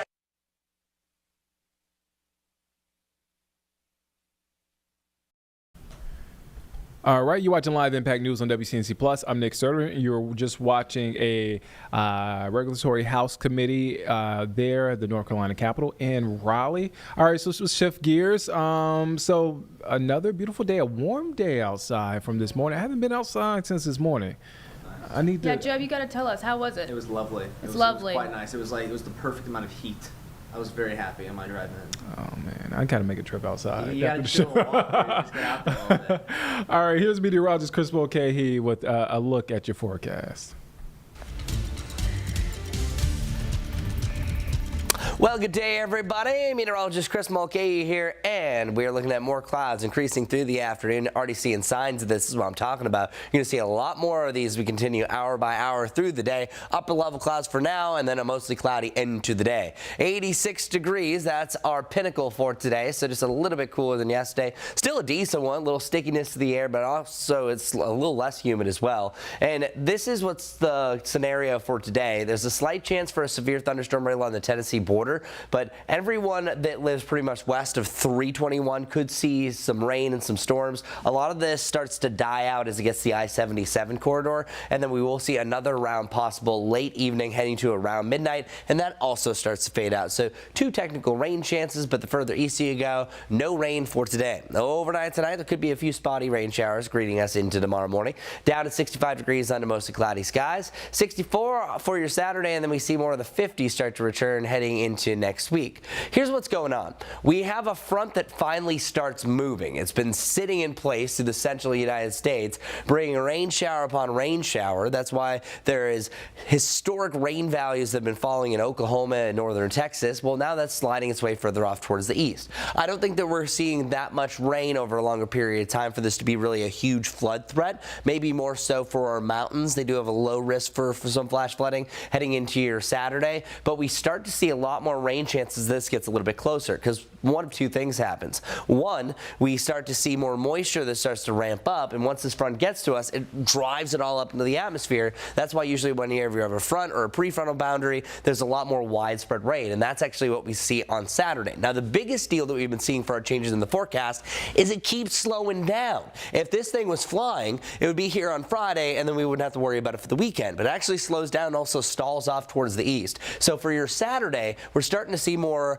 of those showers appear for the afternoon, and then yet again for the evening because of that frontal boundary. By Sunday, we also have some lingering rain behind it. So here's what Friday looks like. Very spotty, isolated showers. These are tough to really plan around because they could pop up, linger for 30 to 45 minutes, and then you're good. Meanwhile, your neighbor 10 minutes up the road, he's not seeing anything. Now, we will see more showers, I think, in the foothills and the mountains yet again, and we'll see a spotty shower heading to your Saturday morning as well. Our best of the rain chances, I think, are really on Saturday night. This is the one that really stands out to me. And we also have a low risk now for severe storms on Saturday afternoon and technically during the evening. But I think since the timing of that's a little bit later, we're good. But after 2, I want you to be weather aware for this weather impact because of the lightning, strong winds, even a chance for hail, heavy rain, pretty much have everything thrown at us, and a near zero chance for tornadoes. So that's the least likelihood of all of these. Here's what it looks like, though. I think we're dry for the end of the morning and heading into the first part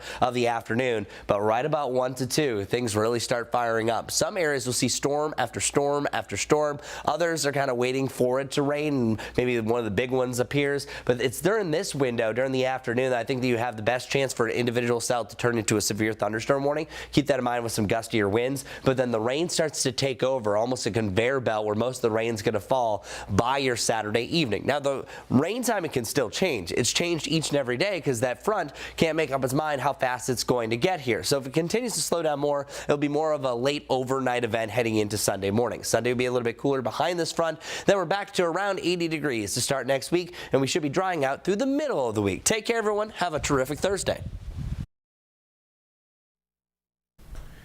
And that is a look at your forecast as we head into a big weekend for the Charlotte area. Lovin Life coming to Uptown, second year in a row. Kendra Lamar. Is there a Knights game this week? There's Knights games this weekend, yep. It's also the Cinco de Mayo bar crawl. Cinco de Mayo bar crawl. It's going to be popping. A lot of people, a lot of cars. Lots of going on. Few parking spots. Yeah, no parking spots. In the words of Bernie Mac, lots of goings-on. Lots of goings-on. Lots of goings-on. My grammar police, don't kill me for that one. Don't get me for that one. I'm quoting. All right, so we want to get back to the news. It's been a busy day so far. Downtown Buffalo. a fire in downtown Buffalo. Yes, we're still keeping tabs on to try and get some more new information, but it's kind of it's coming in very slowly. Yes, we're waiting to hear from J.D. Vance, Vice President J.D. Vance, who is in the Charleston area. And then right now, happening live, we want to send you there now, Washington, D.C. Immigrant rights groups are rallying and marching there at the Capitol. Faith in Action is there speaking at the podium, a representative from Faith in Action. Let's take a listen in. Architects of a new America, and it begins on days like today when we stand up and fight. So, beloved, with my very brief prayer now, I bless you this day, that the love of God that surpasses all understanding gives you all the power you need to take this nation back and make it what it never was, a place where all of us are able to live and thrive. God bless you, beloved, and amen.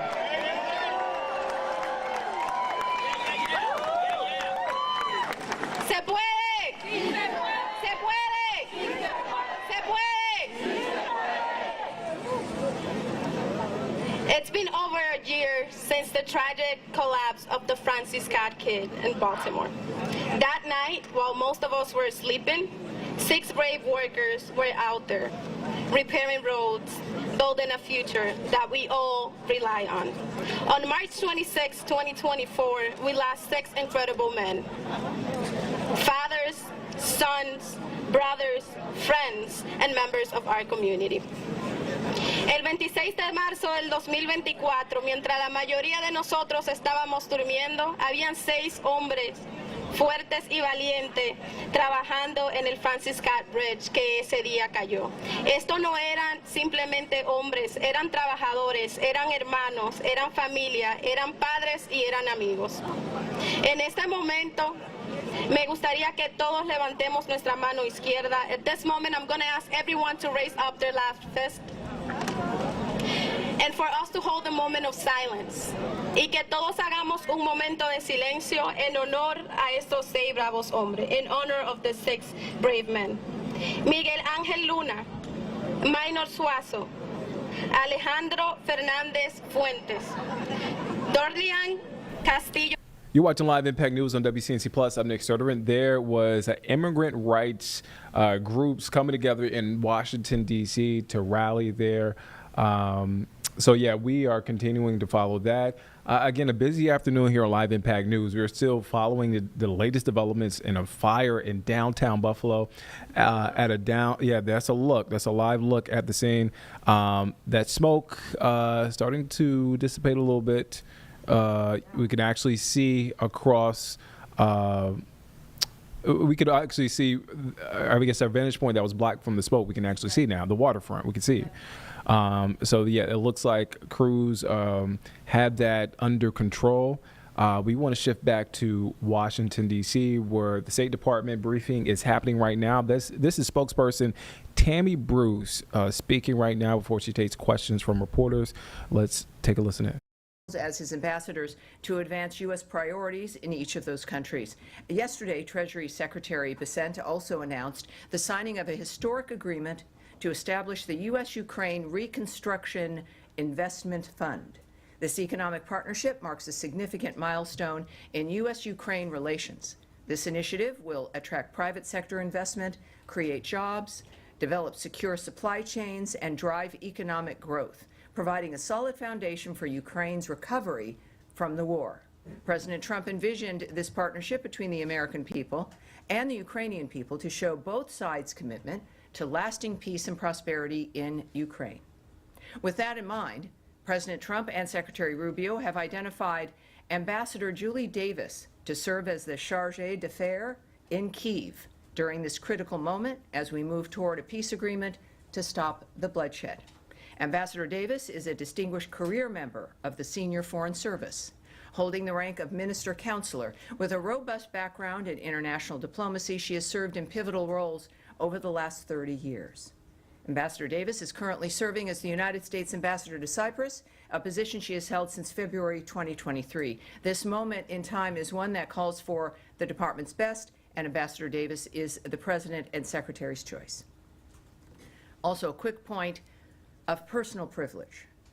In 100 days, I and the spokesperson's office have had 100 press engagements. This is on top of the secretary's unprecedented transparency in interviews, gaggles, and other press. The Trump administration is, as we now can tell, the most transparent administration in history. And this matters because it allows the American people to not just see what's going on, but which they of course deserve, but to be a genuine part of it. It's also a reminder to all of us who is in charge here. The American people tapped President Donald Trump to represent them in this historic endeavor. And with that, I will take as many of your questions as I possibly can. Yes. You want to do Yeah, well, let's do it. We'll talk to Andrea Mitchell. Yes, ma'am. Would the secretary consider a request from the president to replace Mike Walls temporarily or in another fashion, if that is something that the president thinks would be good for the country? Is that something that the secretary would consider? I'm not going to jump ahead of thinking what the secretary might say or do in any context. What we do know is that the president is, in fact, the one who is running this country. It is his leadership and vision that has set the tone and the trajectory and the policy. He has put together a cabinet that understands and operates within a commitment to the nature of the president's vision.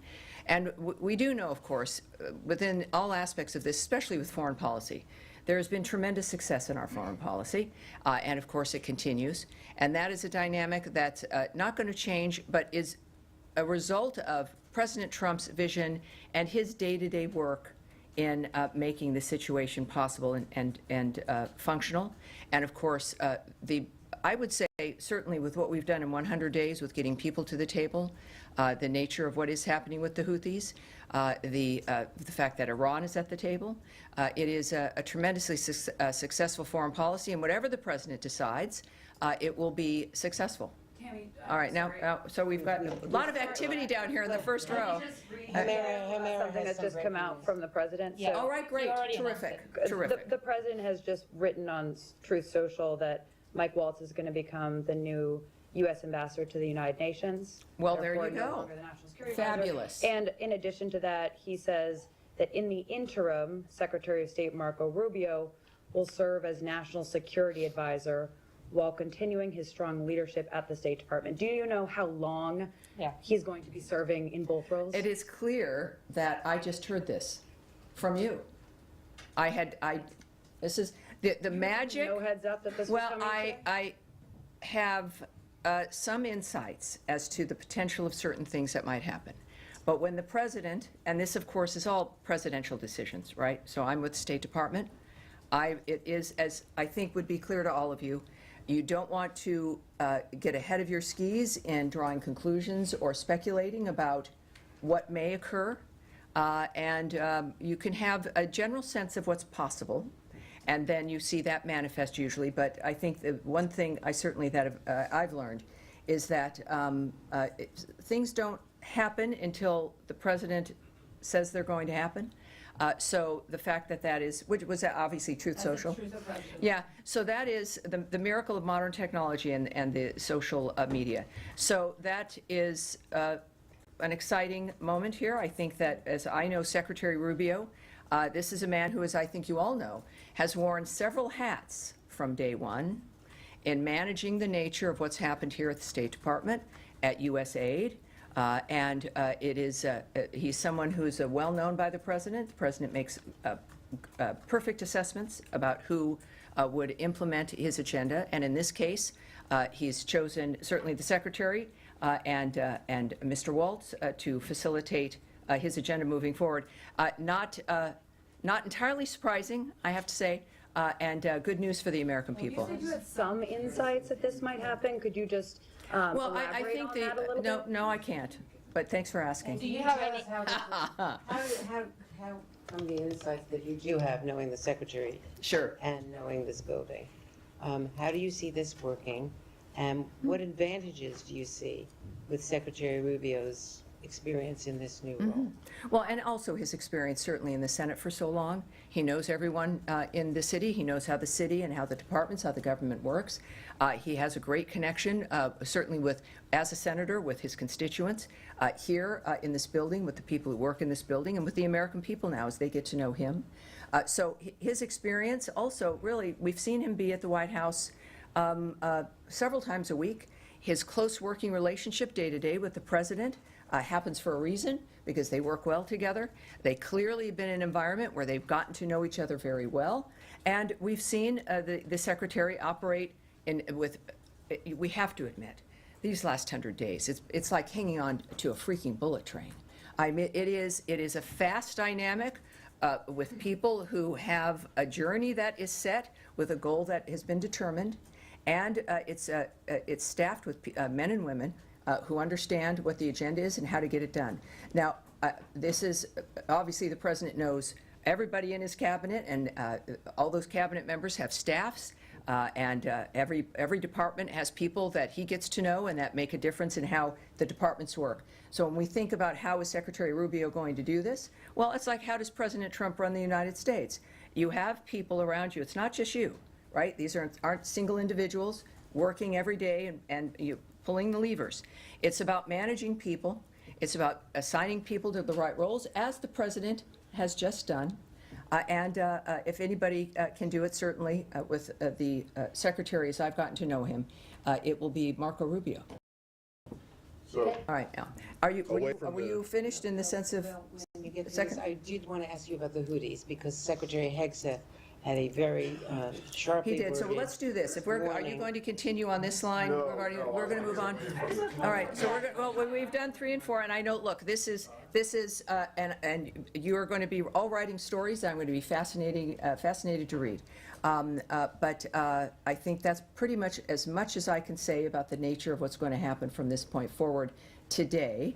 And so let's go ahead with Andrea and see what else. The Houthis. Presumably, Deputy Secretary Lando would step up to the daily management here at State. Is this a temporary? You know, the Secretary Rubio is a very involved, energetic man. Many of you have traveled with him. You see what he's capable of. The American people have seen it. And there's been no point where there is a question about whether or not he could do something or how is he. You're watching Live Impact News on WCNC Plus. I'm Nick Sertivant. Right now, you're watching live as we are awaiting to hear from Vice President J.D. Vance. He's visiting a steel plant there in the Charleston area, Nucor to be exact. Now, so he arrived this afternoon, early this afternoon, took a tour of the actual facility, and now we are preparing to hear remarks from him. But we do want to listen in, because this is Nucor's CEO, and Leon Topalian, if I'm saying that correctly, on the stage speaking. He recently backed President Trump's tariffs and says steelmakers' order backlog is the largest in its history. That's according to CNBC. He was there on stage, just left. But we still want to take you there live. We still want you to listen in as we await the vice president to make remarks. It just feels like a moment for us to be rallying behind great companies like Nucor. The vice president and I just had the opportunity to take a tour through this amazing facility and to see the powerful work being done by these hardworking men and women of South Carolina, making America proud. This is red, white, and blue, made in America, Nucor.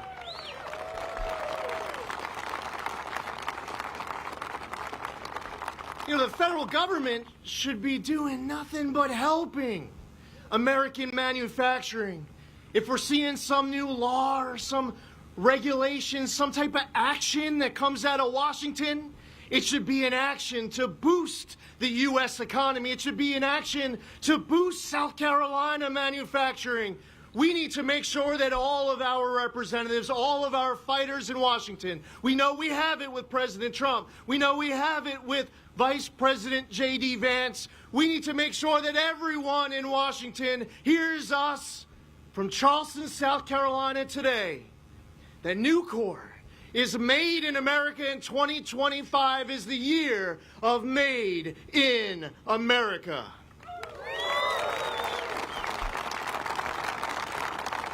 Now, at the Trump EPA, we believe that we can both protect the environment and grow the economy. We choose both.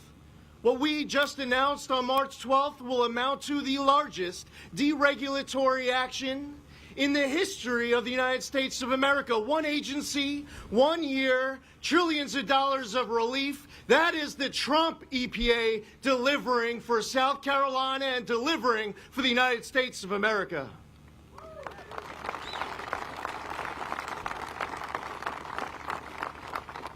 Now, I remember this tragic incident that impacted a small town in Ohio called East Palestine. And this is one of those moments that test the caliber of leadership of our elected officials. It was very telling who wasn't there on site right away, and it was very telling to see who was.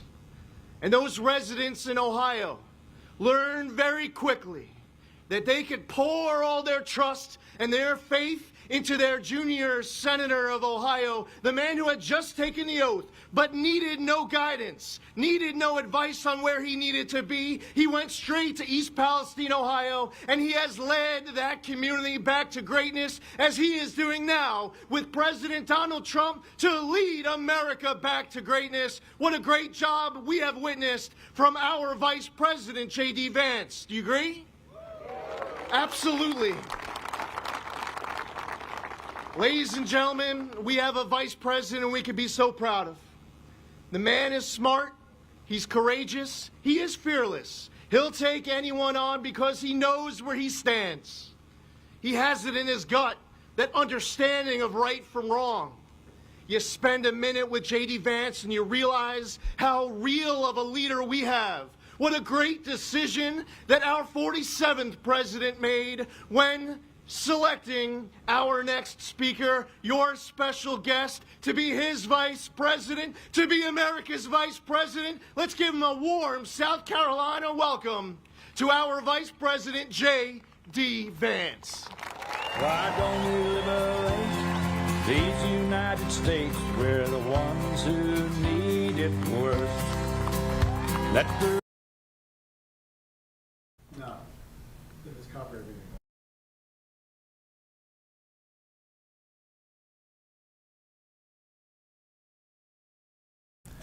All right, so I just wanted to pop in, you guys. They're playing some copyrighted music, so I just wanted to get in the way of that. So right now you're watching, that's J.D. Vance, Vice President J.D. Vance, who just got to the stage. He is speaking right now, so let's take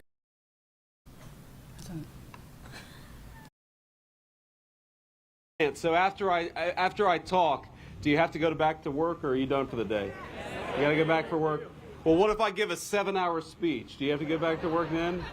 You give a politician a microphone, you never know exactly what's going to happen, my friends. I want to thank all of you for being here. I want to thank Lee Zeldin for the kind introduction, but most importantly, I want to thank Lee Zeldin for doing a hell of a good job at the Environmental Protection Agency, because one thing that we believe, you know, there was this idea that happened under the last administration that you couldn't have clean air, clean water, a solid environment, but also growing American industry. President Trump rejects that idea, and he put Lee Zeldin as the guy in charge of implementing that agenda. We can have beautiful skies, we can have clean air, we can have clean water, we can also have good American manufacturing jobs. There's no tension between those two things. Lee Zeldin is the man making it happen. Thank you, Lee.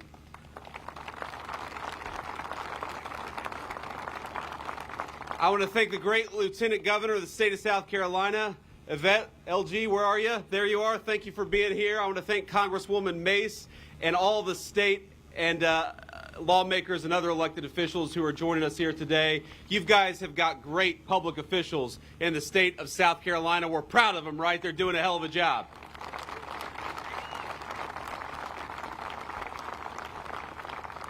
Now, let me just, one other note of thanks here, because I just got the tour of a lifetime here at Nucor Steel. So I want to thank Leon and everyone here at this incredible facility here, Nucor Steel Berkeley, for hosting us. For decades, Nucor has been an engine of American industry. The products this company and other steel makers create form the literal foundation of American society. And I know I speak for many in the administration, certainly I speak for the president when I say we're grateful for that. We're grateful for the billions of dollars in new capital investments Nucor has announced in just the last few months. And most importantly, we're grateful to the steel workers at this incredible plant. Thank you all for doing what you do, for building America, and for making America proud.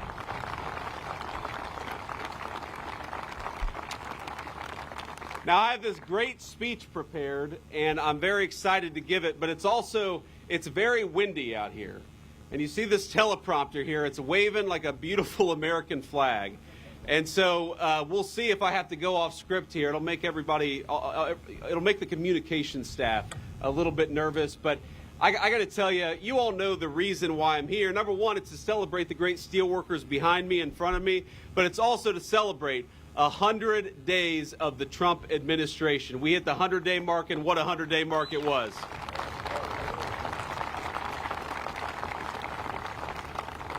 Now, to me, that marker means a lot of things for the state of South Carolina. It means a lot of things for this plant. It means a lot of things for America. Number one, 100 days means energy dominance.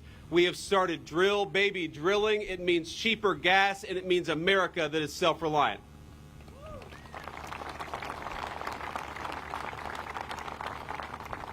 This 100 days marks a new thing in the United States of America, something we didn't have just a few short months ago: secure borders in the United States of America. I know we're all proud about that. It means safer streets and an American people once again encouraged to feel pride in our great American history and our great American values. But most importantly, 100 days under Donald Trump's leadership marks the beginning of the industrial renaissance in the United States of America. I believe that a golden age of American manufacturing started 100 days ago, and we're building it right here at Nucor Steel in South Carolina.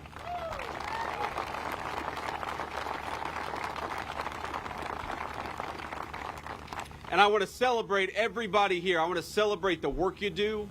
I want to celebrate the investments this business has made in the United States of America.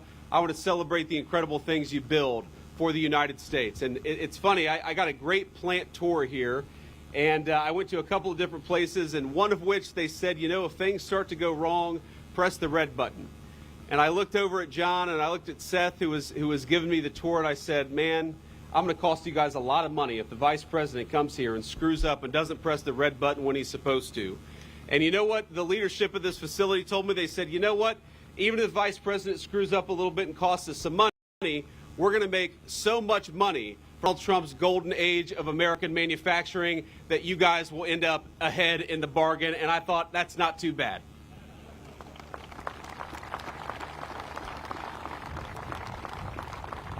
Now, a lot of you may know this is a particular meaningful stop for me as Vice President of the United States. I've actually never had a tour of a steel mill, even though my grandfather, the man who raised me, worked in the steel industry.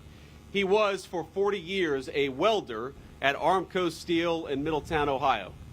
Now, he was part of the Appalachian wave of migration, people who came from West Virginia, Eastern Kentucky, and East Tennessee to the rapidly growing industrial towns, which had factory jobs that promised three things for their workers: generous wages, stable hours, and a good pension. Now, in the wake of both world wars, millions of Americans traveled to towns like Middletown, Ohio, in search of the same, hoping they'd be fortunate enough to score such a role, such a good job. Now, my papaw, he was not a proud man, but he would beam when he'd talk about his work at the local Armco mill. I remember that. Driving around with Papaw, he could name the make and model of every single car made with Armco steel. I remember that as a little boy, how much pride he had in what he did.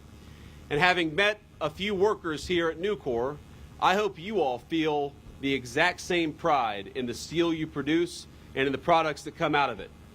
When you see bridges you drive over, or the foundations of the buildings that our families live and work in.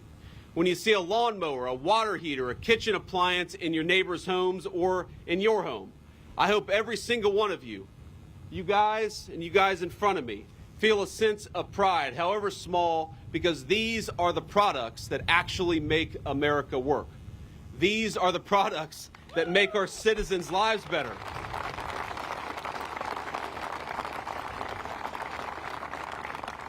And I hope you feel not just pride in the work that you do, I hope you feel a little patriotic too. Because this is America's national heritage. It's making things. From Alexander Hamilton to Henry Clay, from Ford's auto workers to the steel workers here this very afternoon, America has always been a nation that builds. The Empire State Building, the Hoover Dam, the Saturn V, every single one of those great accomplishments were impossible without the might of American industry and, yes, the hard work of American steelworkers.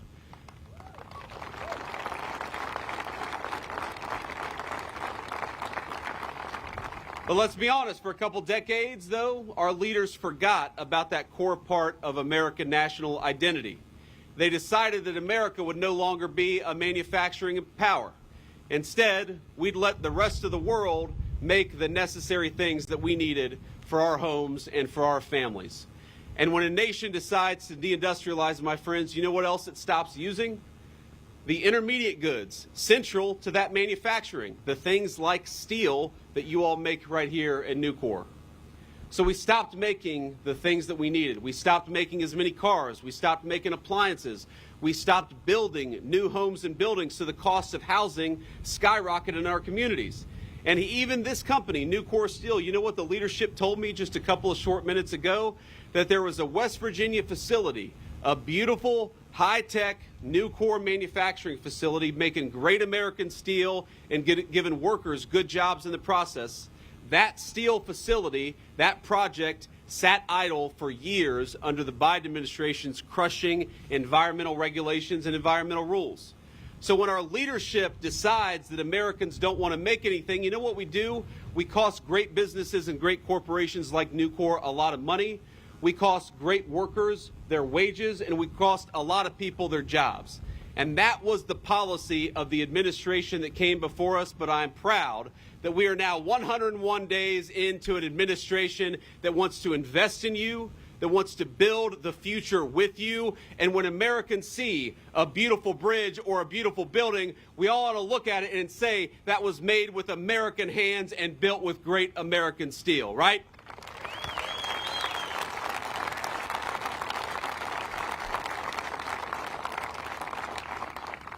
And that is exactly what the Trump administration promises to do.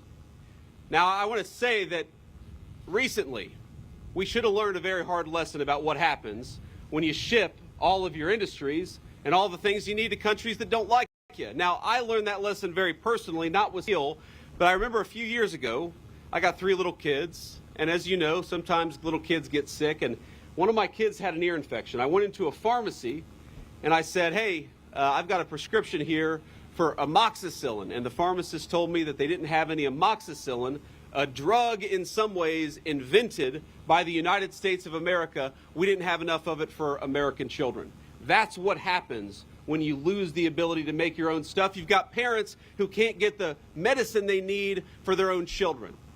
And as we learned during the COVID pandemic, remember, you know, this terrible virus comes.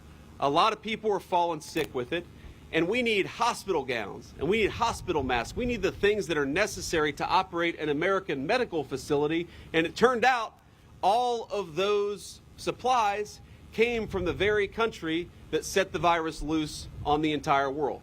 Remember that. Those lessons, the lesson that you can't become dependent on foreign adversary, the lesson that you've got to make your own stuff, that is the lesson that the Trump administration has put into place in the first 100 days. And I'm telling you, I bring this word straight from the President of the United States. We're so proud of every single one of you. We're so proud of what you do. We're proud of the hard work you do. We're proud of the beautiful products that we make with American steel. And we are never going to allow your job to get shipped off to a country that hates us. We want to protect your jobs, and most importantly, we want to protect the great work you do right here in South Carolina and all across the United States of America.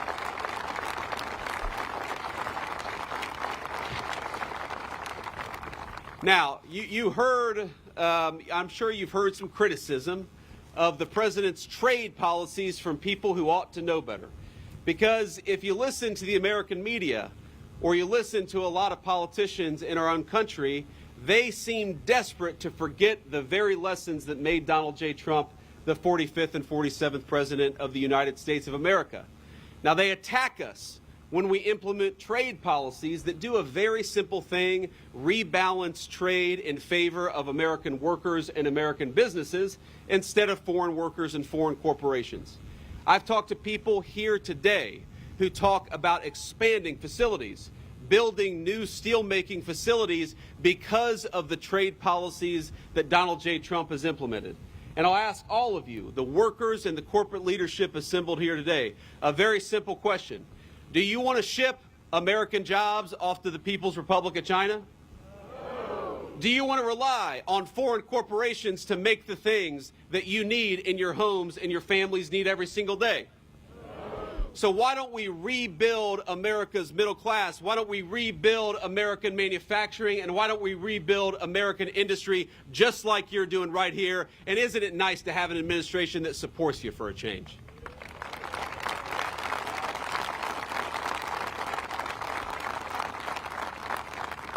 So, you see these media personalities, they're pulling their hair out. They're saying, well, you guys, you're going to make it harder to manufacture in China. Isn't that bad? No, it's good. That's exactly what we want to do. They're saying you're going to make it harder for people to bring products in from overseas and undercut the wages of American workers. Exactly. That's exactly what we want to do. They're saying you're going to make it harder for foreign corporations, but you're going to make it easier for American businesses to build great things in America. And I say that's exactly right. That's not something to be sad about. That's not something to complain about. That is something to be proud of. And thank God we've got an administration that's finally looking out for American businesses and the American workers who employ them. Ain't that right?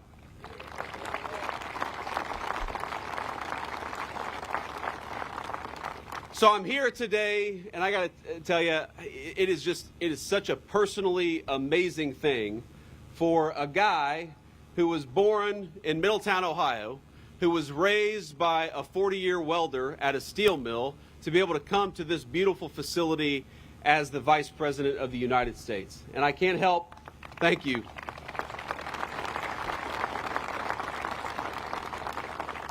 I can't help but pinch myself that I get to spend the day in beautiful South Carolina with you fine people, pinch myself that I'm the Vice President of the United States, and pinch myself, of course, because I know that this country is still a place of great big American dreams.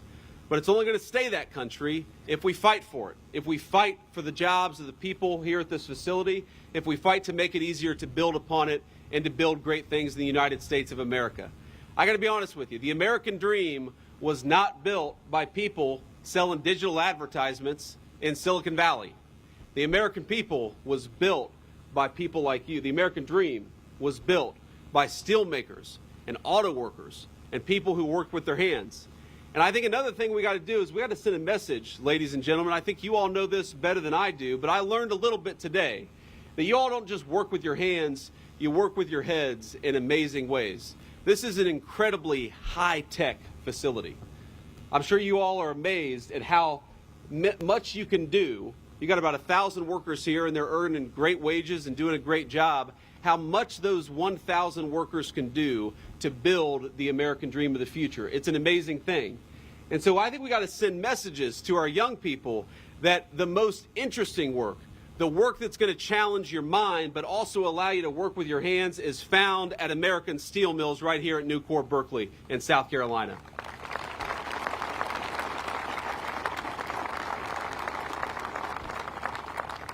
I was sitting down at Seth's terminal. I thought, this guy is not a steel mill worker, he's operating a spaceship. because there's like 14 very complicated screens in front of me, and I felt like Homer Simpson. I had no idea what I was going to do. I was like, Seth, you got to get back in this chair, or we're going to cause some serious problems. But what it made me realize is that technology, technology, we use this term, we think about it as the iPhones that we have in our pocket, or the screen that we stare at when a lot of our knowledge workers are going to work. But technology is happening right here at a steelmaking facility in Nucor, in Berkeley, in South Carolina. That's technology of the future. The great technology of the future, I don't think it's going to be people, sitting around staring at their iPhones. The technology of the future is going to be building great things, but doing it in a new way. Doing it with new, incredible facilities, with safer facilities, with people who know, again, how to use their minds, but also use their hands. And I think that is the high-tech future. People criticize. I get sick sometimes of the press. They say that Donald J. Trump wants to bring back the jobs of the past. And I don't think anything could be further from the truth, because I again, was raised by a man who worked at a steel mill of the past. But I guarantee if I went to that steel mill today, it's owned by Cleveland-Cliffs. Sorry, that's a competitor. But they're a good company, too. We can spread the love around. But I guarantee if I went to that facility today, or when I go to this facility here in Berkeley, I don't see the steel mill jobs of the past. I see the steel mill jobs of the future. I see technology allowing us to do something today that my grandfather, God love him, wasn't doing 40 years ago at Armco Steel in Middletown, Ohio. And I know that's how we're going to win the future. That's how we're going to beat the Chinese. That's how we're going to beat every single competitor that America faces. It's going to be by doing great things like what you're doing here at Nucor Steel. And never let anybody tell you that this is not high tech. This is the highest tech industry maybe that I've ever seen, and you're building the America of the future, not the America of the past.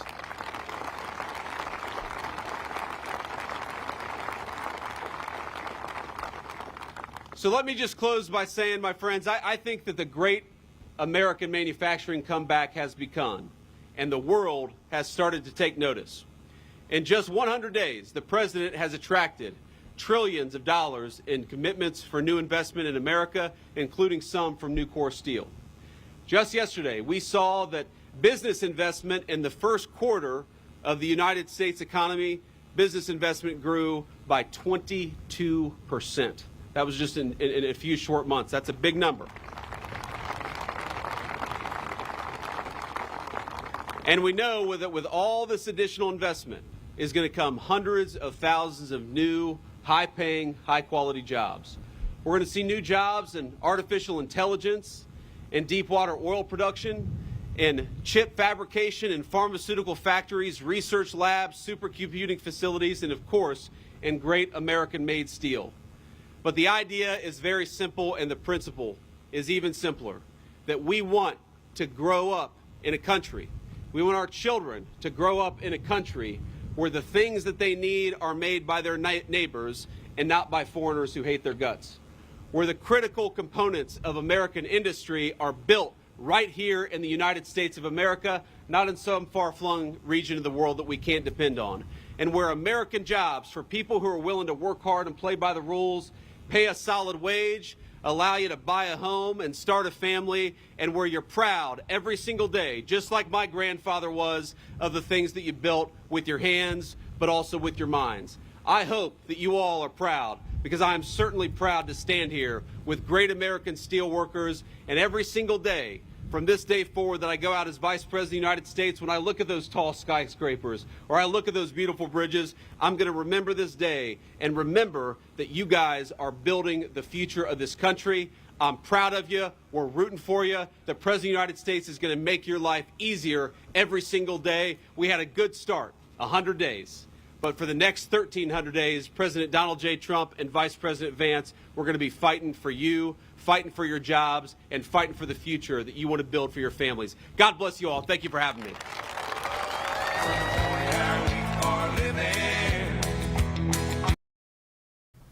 You're watching Live Impact News on WCNC Plus. I'm Nick Sullivan. That is Vice President J.D. Vance leaving the podium, just speaking in front of workers and the crowd there at Nucor, a steel plant there in the Charleston area. He is waving, leaving the podium as he walks away, again, greeting the workers there.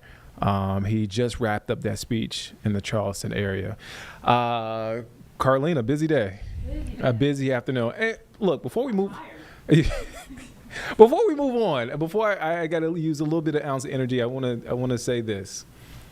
Happy birthday, Mom. It's my mom's birthday. I meant to say that earlier, but we got, yeah, so look. That's Colin Mayfield. He's coming up at the top of the hour. I had to say this because, look, my mom is the most caring person, sweet person, has the biggest heart. So I know she's watching right now, so I wanted to say happy birthday. And also, she's at the age, so if you flip the numbers, it doesn't really, see? Don't let him tease you like that. If you flip the numbers, I don't know if she wants me to shout out her age. So I can't, don't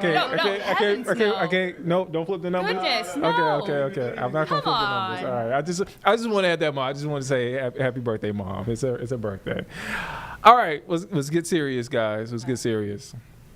We want to go back to Washington, D.C., where State Department briefing is underway, still happening right now. This is Tammy Bruce, spokesperson Tammy Bruce, speaking during that briefing, taking questions as we speak. Let's listen in. Trump's leadership. What we can also tell you, I think this happened, was it yesterday, I believe? I'm pleased to report that President Trump has secured the release of another U.S. citizen, Yoris Zankovich, from Belarus. Since President Trump took office, he was released on April 30th and returned to the United States. We want to thank, of course, the government of Lithuania, who remain incredible allies and who have offered critical support to our efforts these past few months to bring more Americans home. All right, thank you. And yes, sir. Follow up on Iran. The Iranian foreign minister has just tweeted that together with the Omani and U.S. interlocutors, we have decided to postpone the fourth round of talks for logistical and technical reasons. Can you confirm that the reason was logistical? Well, I can't confirm the details, or nor would I speak to what someone in Iran might tweet, no matter their position. But again, I said earlier, and I'll repeat it, that the United States was never confirmed to participate in a fourth round of talks anywhere. The timing and venue,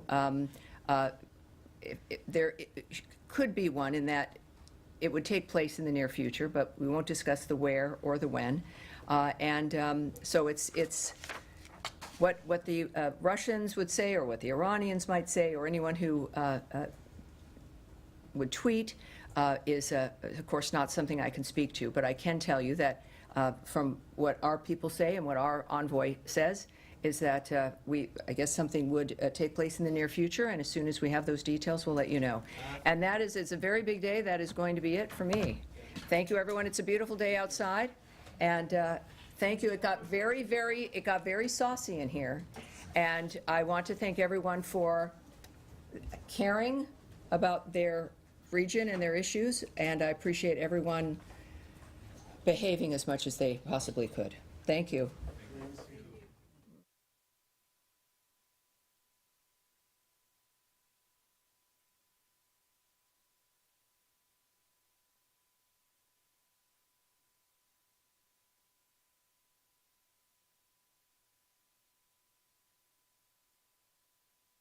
Hey everyone, welcome to the 3 o'clock stream a little bit early here in the Impact Studio on WCNC Plus.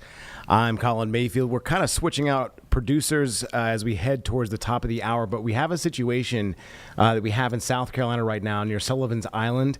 A lot of folks obviously know where that is. If you're from this area, they go there for lots of different things, vacations, but it seems like authorities are actively searching right now for a suspect accused of striking people on Sullivan's Island. More than one person, I'm seeing from the reports from the station down there, the NBC stations. Let's listen in to them.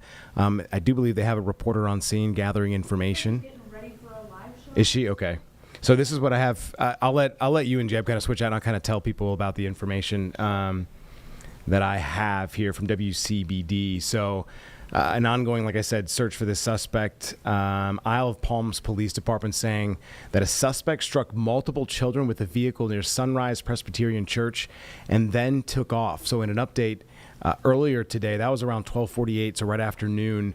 It was a crash with multiple injuries. Those injuries included juveniles and an adult. The sergeant on scene said that an adult and one juvenile, they were taken to the area hospital with injuries. There was a third person treated at the scene but released to a parent. So the suspect they are searching for at this time is described as a white heavyset male, balding, with facial hair, wearing a red shirt, dark shorts. And that's an alert from the town of Sullivan's Island, seen on foot on Jasper Boulevard. So they're doing an active search right now for this individual. They said the driver left the scene and was last seen armed with a knife. So this could be an active situation. We're in the height, obviously, of heading towards vacations and summertime. Schools, obviously, in terms of colleges, aren't just out just yet, but we're nearing that time as well. So a lot of folks will be flocking towards Sullivan's Island in the next couple of weeks. So a situation that obviously you don't want to see, but police trying to keep this not necessarily under wraps, but as controlled as possible. I am seeing they're updating this. Do we have that? I'm seeing like a press conference. Maybe that's from before. I think that was a few minutes ago. Okay. Okay. The presser, I think, was from a couple minutes ago. So we're just waiting for a live interview from the reporter on scene. 30 seconds out. Okay, 30 seconds out from that. So they do have some streets closed. It looks like if you've been to this area, Jasper Boulevard, the eastbound lanes of Jasper, Middle Street, close to Station 32, the breach on Inlet Bridge. So there's a checkpoint that's been set up there into the Ben Sawyer Causeway, leading to and from Sullivan's Island. So yes, they already have quite the lockdown of this area. So Sullivan's Island is one way in, one way out. Okay. To let people know. Okay. So they shut down that. Yeah. It's locked down. Okay. Okay. So, I mean, this is a serious situation. Multiple agencies conducting searches in the area. It's probably, like I said, a lot of folks are heading down there right now, Carlene. So Sure. a lot of families in that area. The town has issued an alert asking residents to shelter in place as they actively pursue this armed assailant. So people should call 911. If you have anything, it sounds like we're going to go to this interview here in a couple of seconds here. If you know anybody in this area, please obviously let them know what's going on if they don't already know, just to give them a heads up. But it sounds like multiple EMS and law enforcement vehicles are already in that area, as you can see, or I guess we can see from the picture that we have. We will give to you in a couple of minutes once things change. But just seeing a reporter kind of waiting for this report, I believe, or interview to start, excuse me. Again, just to break down, if you're joining us here on WCNZ Plus inside the Impact Studio, we have live real breaking news in this event right now near Sullivan's Island in South Carolina, as law enforcement from multiple agencies searching for a suspect accused of striking people, and that includes, it sounds like, children. Don't know the ages yet, but there have been some injuries. An adult and a juvenile that were taken to the area hospitals with injuries. Excuse me. A third person was treated at the scene and then released to a parent. So the suspect that they're looking for, they do have a description of, which looks to be a white male, heavy-set, balding with facial hair, wearing a red shirt and dark shorts. And they have put out an alert to the town of Sullivan's Island at this point. This person was last seen on foot, and as Carlene was pointing out, they've got a checkpoint near the causeway, Ben Sawyer Causeway right now, which is one way in, one way out. So they're making sure to search vehicles, obviously ask questions. There are a host of individuals on scene. Is she's starting right now? Okay, let's go into this as it's happening. Sergeant, what can you tell us so far? Yeah, so actively there is a search for a white male wearing a red shirt, shorts, unknown color.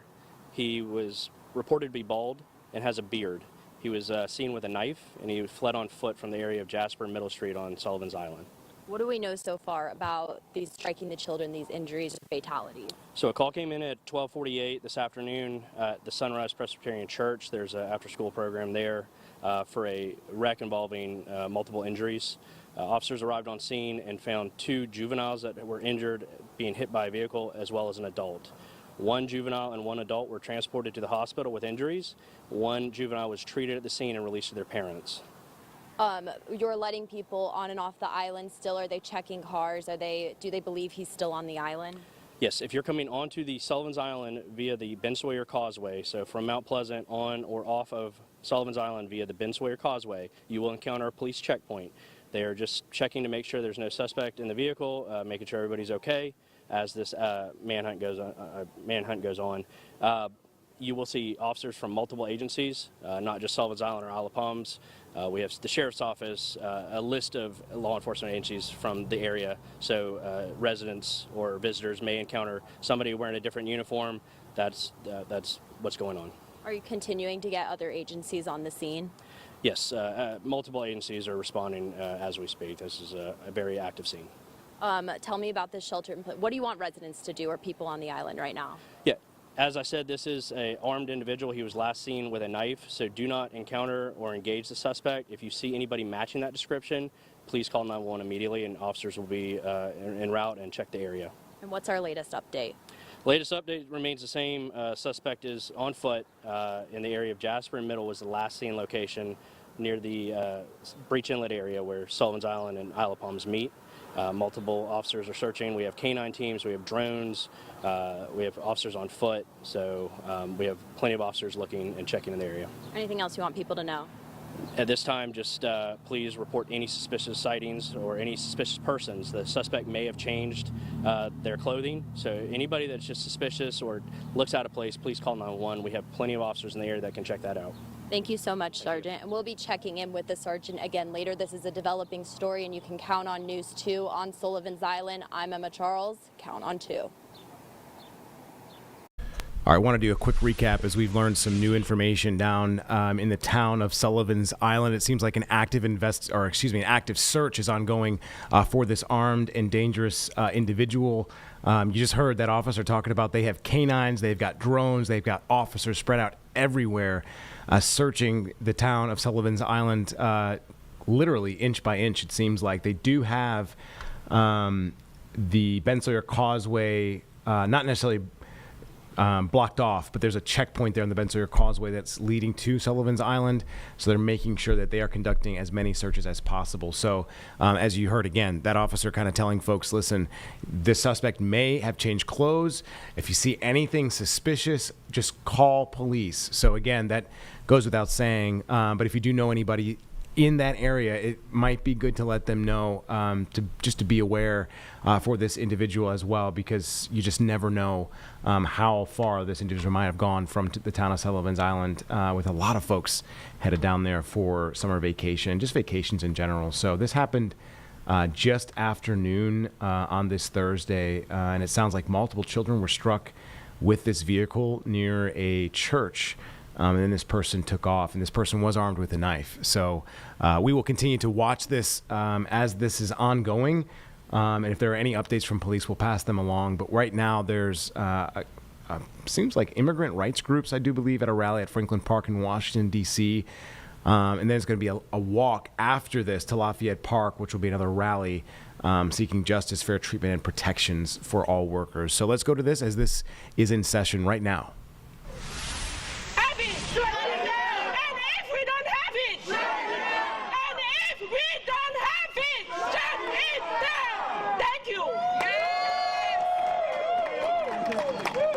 Thank you so much.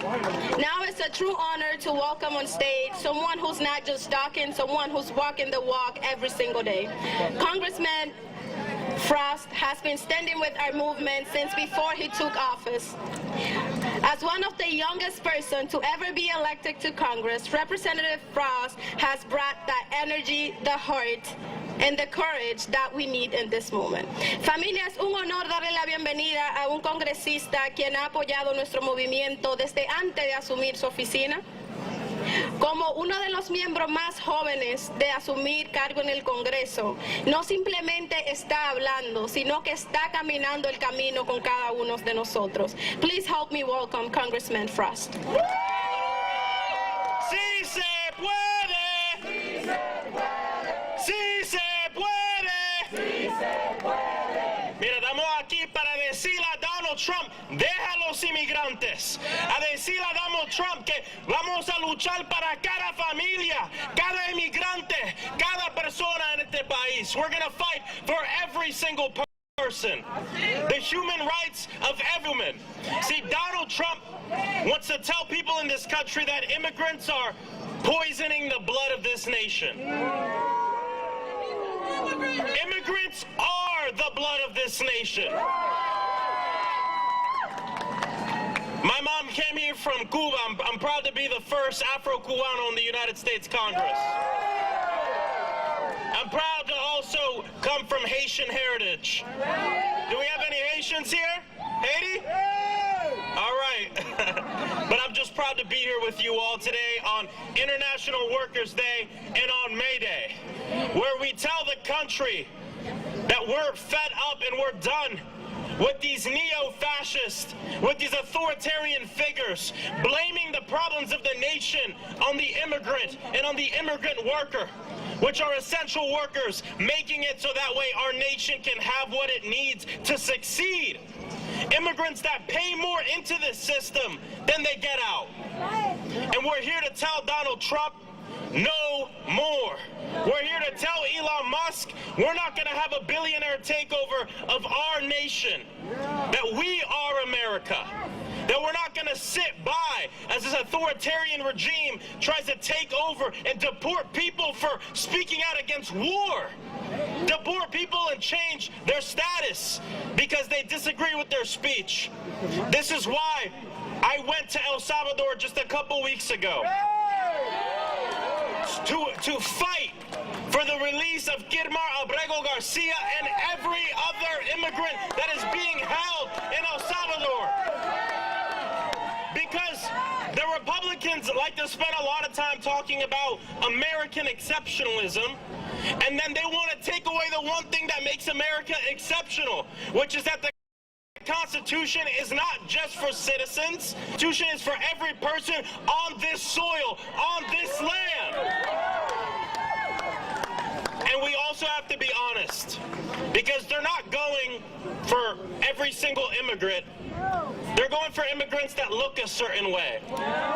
They're going for immigrants that come from certain places. It's racist.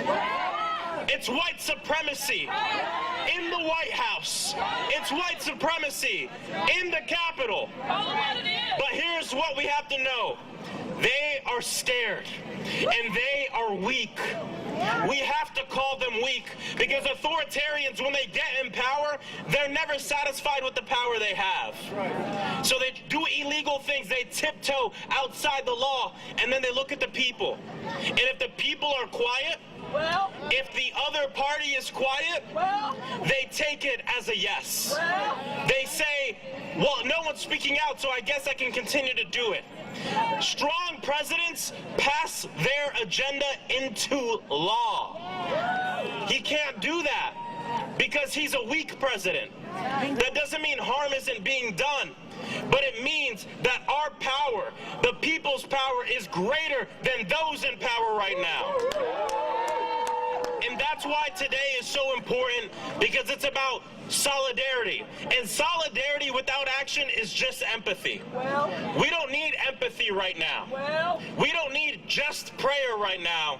We need people to pray with their feet. We need people to put sweat equity on the line for every immigrant, for every worker across the entire nation. From the farm workers in Central Florida, in Apopka, Florida, where I'm from, to all across this nation and to all across this world, because we're all part of the grand mosaic of humanity. And at the end of the day, this is about love. Because if you love somebody, you want them to be safe. If you love somebody, you want them to be able to have one job, and that one job be dignified. All right, while this is happening, we just got this shot of the vice president touring the steel plant that he was just speaking at. So we do want to take this, as this is happening right now on Live Impact News here on WCNC Plus. Let's go to this. The last temp we took was about 2,960 degrees. That's pretty crazy. We get up sometimes, around 3,000. Okay. Is that, I mean, what's the temperature you need it to melt the stuff down? It's grade dependent, but I would say a general number about 2,900. Okay, so you're right at what you need to be. Yes, sir. I guess that makes sense, because to heat it anymore would be pretty damn expensive. Yes. Okay, so that's what we're looking at right here. Yes, sir. You're looking inside the furnace there, and those are FLIR cameras. They help us look for water. I see. So you can see inside the camera. Let's look at inside the furnace. Yeah. So they can steel at the bottom. And we're going to drop about 130 tons on top. Okay. Now you say help you look for water. Does water make it dangerous or? Yes, sir. Water is a serious issue in an electric arc furnace. Anytime you have water and liquid steel, you know you can have steam explosions. Okay. That get pretty bad. Now it looks like steam to me, but is that just That's just smoke. That's just smoke. Okay, that's not water. Got it.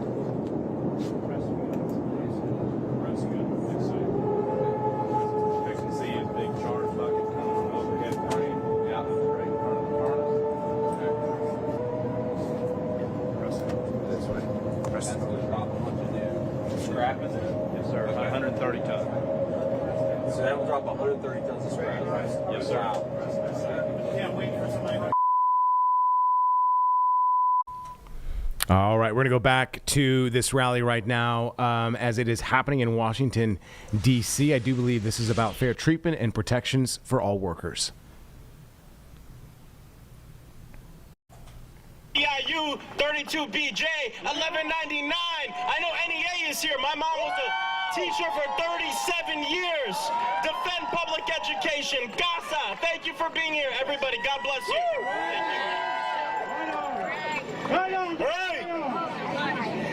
Our next speaker is a member of 32. She is a member of 32BJ in Virginia. She works hard every day to keep our buildings safe. She keeps our community safe, and like so many immigrants, she represents the strength, resilience, hard work that drive the economic growth of this nation. Por favor, denle la bienvenida a Jessica Calderón. 32 BJ. 32 BJ. 32 BJ. 32 BJ. 32 BJ. Buenas tardes, compañeros, compañeras. Me llamo Jessica Calderón. Nací con orgullo en el Perú y como inmigrante hoy tengo la alegría de ser ciudadana de Estados Unidos. Durante los últimos 6 años he sido orgullosamente miembro del 32BJ. Trabajo como limpiadora comercial.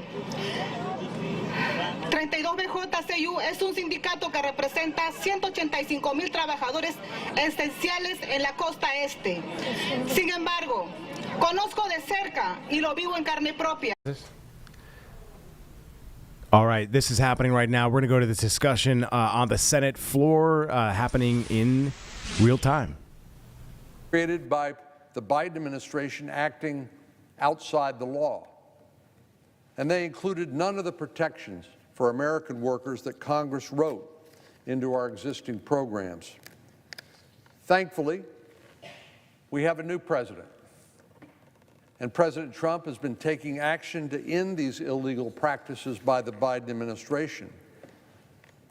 When we think about what a healthy and flourishing society looks like, it does not include large numbers of prime-age workers sitting on the sidelines or sitting on the couch at home. Rather, it does include a fully engaged population, fully engaged in productive activity like work or training or looking for work. Opening our borders to criminals and who knows what,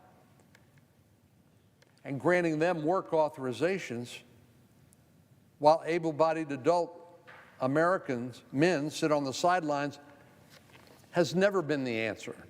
Yet that seemed to be the answer that the Biden administration gave us. I've got a better idea, and it's not my original idea.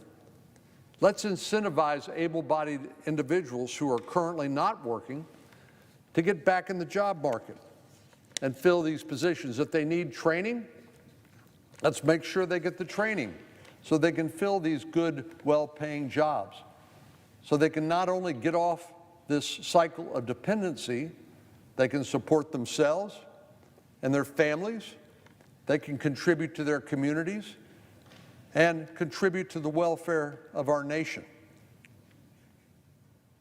By enhancing the work requirements on means-tested government aid programs like Medicaid, but not limited to Medicaid, we, as policymakers, have a much better shot at making our communities function better and allowing more and more people to pursue and achieve the American dream.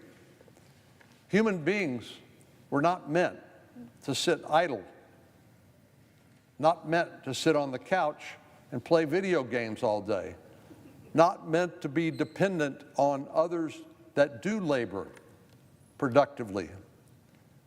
We were not meant to sit and watch while others toiled and to reap the benefits of their labor. So as we, the various committees in the Senate and the House, get to work to hash out the details of President Trump's big, beautiful bill that will extend these tax cuts, there's a lot more we can and we need to do. And I encourage all of us to use this unique opportunity to do what happened back as a result of the Clinton-Gingrich agreement and the welfare reform plan of 1996, and that is reinstate reasonable work requirements for all of our means-tested programs. It'll help us deal with the $37 trillion in debt that we currently have. And as we all know, we are spending more money on interest on the debt than we are on defense, an unsustainable situation for more than one reason. But this policy will help us get our fiscal house in order, and it will help us address the societal ills that our country is facing by encouraging greater workforce participation. Thank you, sir.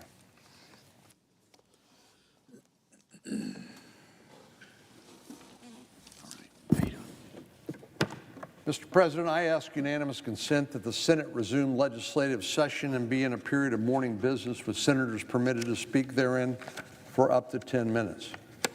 Without objection. Mr. President, I understand there's a bill at the desk, and I would ask for its first reading. The clerk will read the title of the bill. S-1582, a bill to provide for the regulation of payment stablecoins and for other purposes.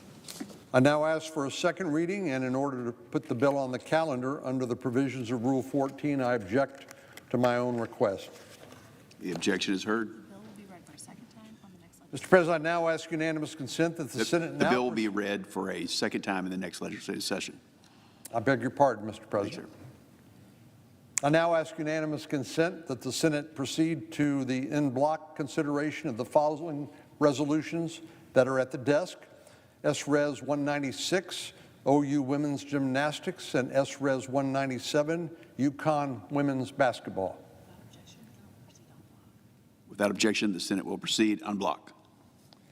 I ask unanimous consent that the resolutions be agreed to, the preambles be agreed to, and that the motion to reconsider be considered made and laid upon the table all in bloc. Without objection. And finally, Mr. President, I ask unanimous consent that when the Senate completes its business today, it stands adjourned until 3 p.m. on Monday, May 5th.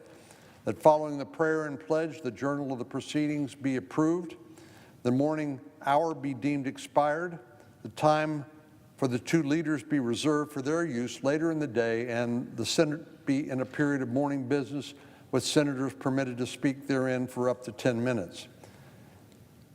And that all post-cloture time on the Bisanano nomination be expired, and the Senate vote on the confirmation of the nomination at a time to be determined by the majority leader in consultation with the Democratic leader on Tuesday, May 6th.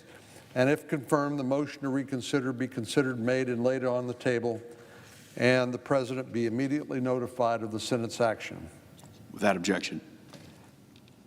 Mr. President, for the information of all senators, we'll have one roll call vote at 5:30 p.m. on Monday on the motion to proceed to H.J. Res. 61. If there's no further business to come before the Senate, I ask that it stand adjourned under the previous order. The Senate stands adjourned until 3 p.m. on Monday.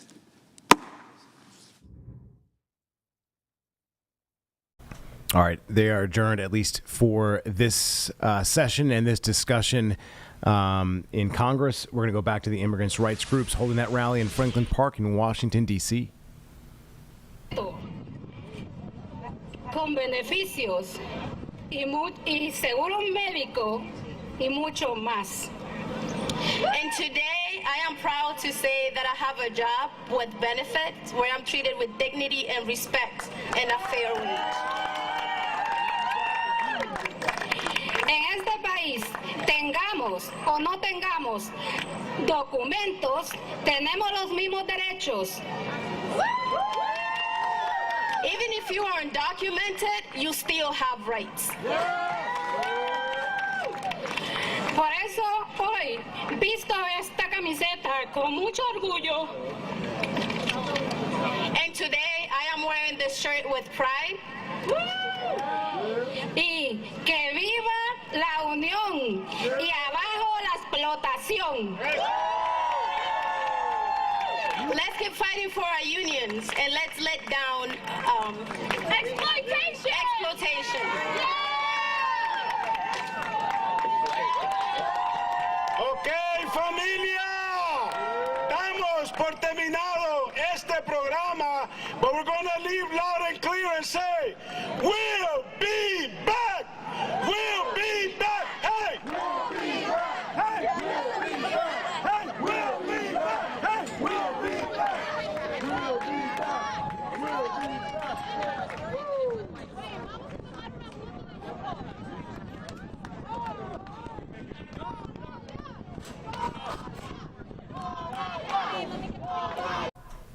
All right, this seems like this is ending. The governor of Mississippi seems to be holding a press conference right now. Not exactly sure what's going on at the moment, but we will listen in and then get some information for you.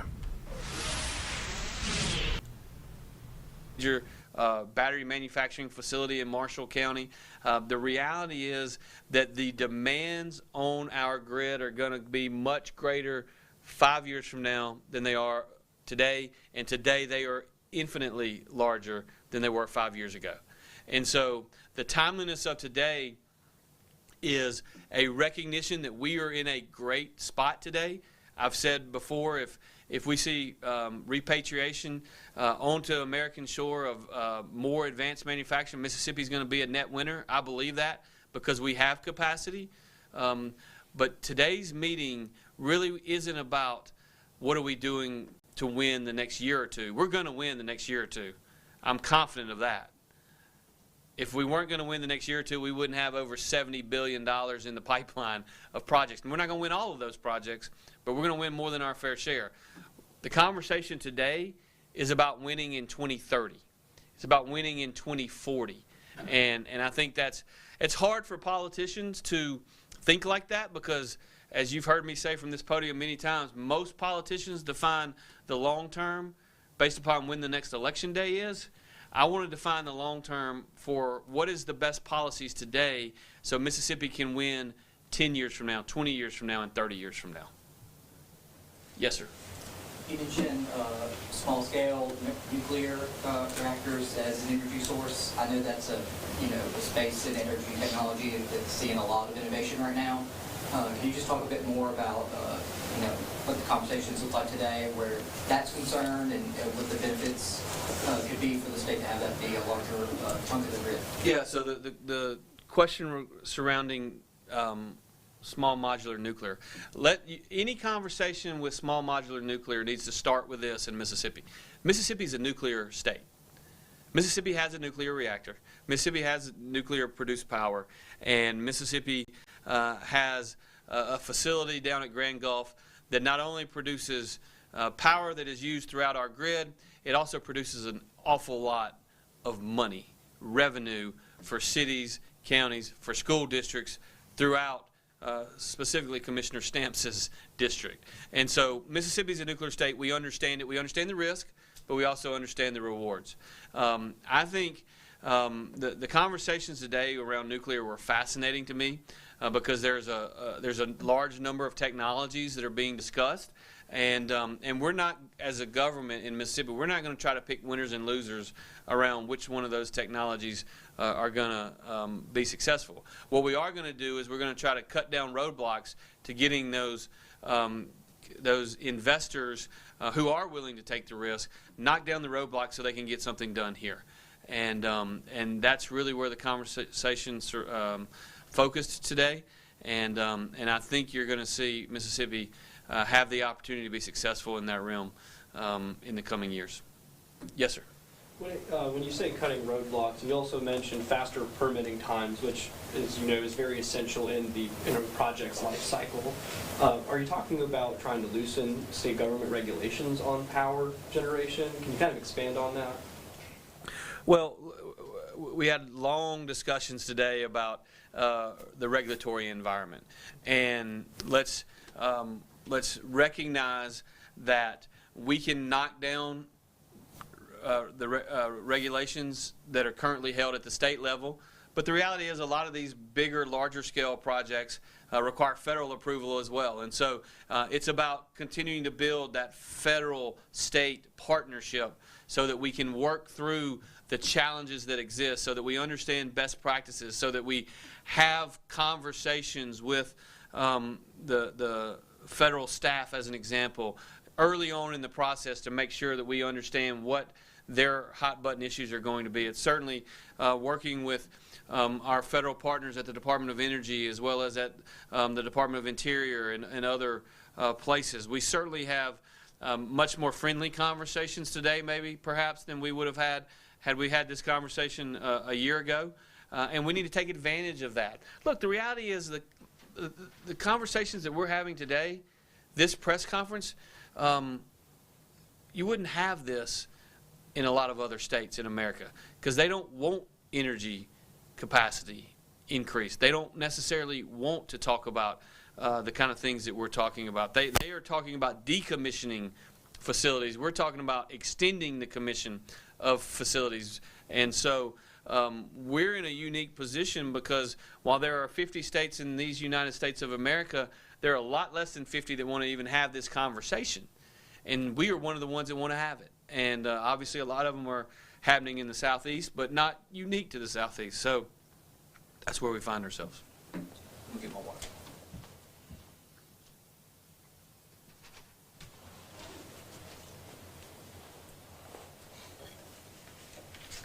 Any other conversation around energy? Mike? All right, so it seems like the governor has been talking a little bit about a new initiative. The goal is making Mississippi a leader in American energy. So he's holding this summit. I'm talking about energy and what the future holds for Mississippi as a whole. Seems like he's taking questions from reporters. We're going to pull out of this as it is going on. So the vice president right now is in South Carolina. His first visit ever to South Carolina as he's holding the office of vice president.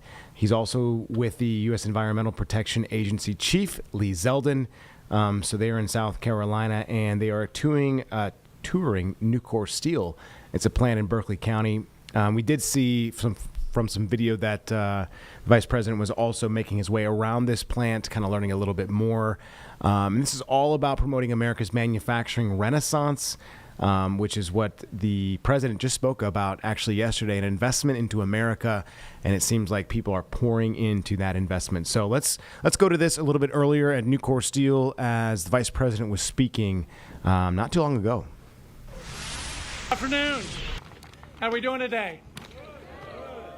Well, Mr. Vice President, EPA Administrator Zeldin, welcome to Nucor Steel Berkeley in the state of South Carolina, the state where Nucor was born, where we're standing almost 60 years ago today.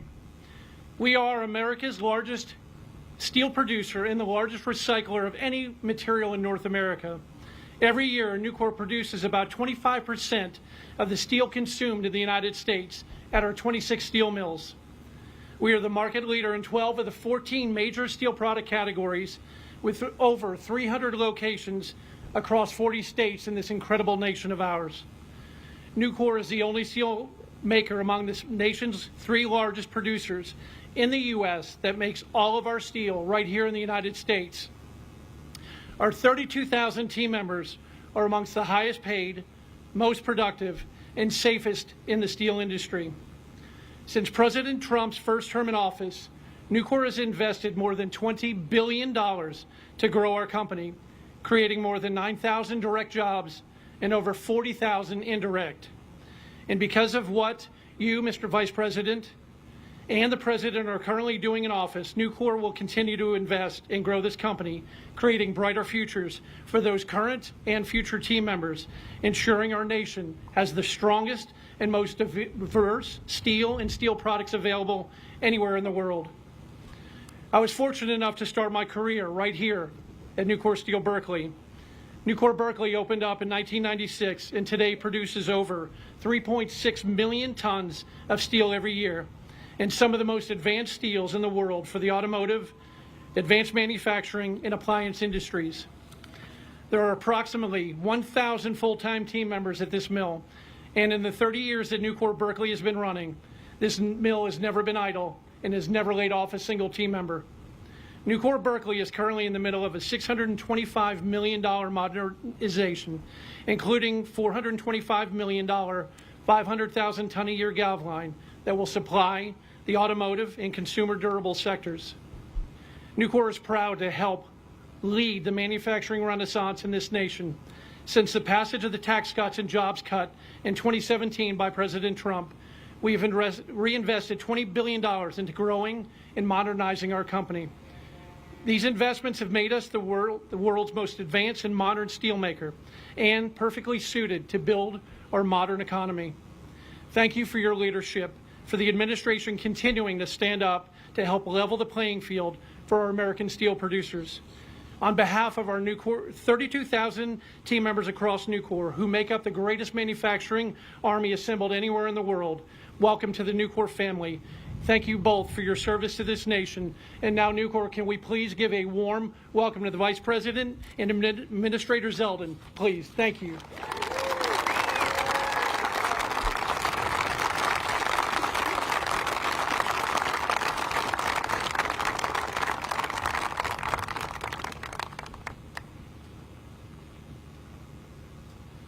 America's back! Woo! 2025 is the year of Made in America. It just feels like a moment for us to be rallying behind great companies like Nucor. The Vice President and I just had the opportunity to take a tour through this amazing facility and to see the powerful work being done by these hardworking men and women of South Carolina, making America proud. This is red, white, and blue, made in America, Nucor.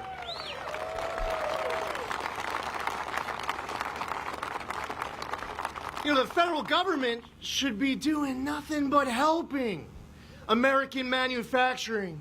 If we're seeing some new law or some regulation, some type of action that comes out of Washington, it should be an action to boost the U.S. economy. It should be an action to boost South Carolina manufacturing. We need to make sure that all of our representatives, all of our fighters in Washington, we know we have it with President Trump. We know we have it with Vice President J.D. Vance. We need to make sure that everyone in Washington hears us from Charleston, South Carolina today, that Nucor is made in America, and 2025 is the year of Made in America.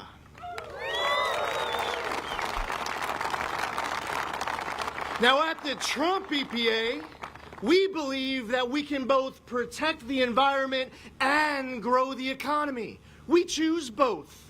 What we just announced on March 12th will amount to the largest deregulatory action in the history of the United States of America. One agency, 1 year, trillions of dollars of relief. That is the Trump EPA delivering for South Carolina and delivering for the United States of America.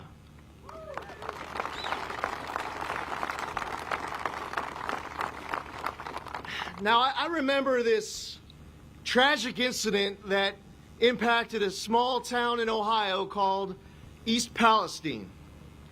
And this is one of those moments that test the caliber of leadership of our elected officials. It was very telling who wasn't there on site right away, and it was very telling to see who was.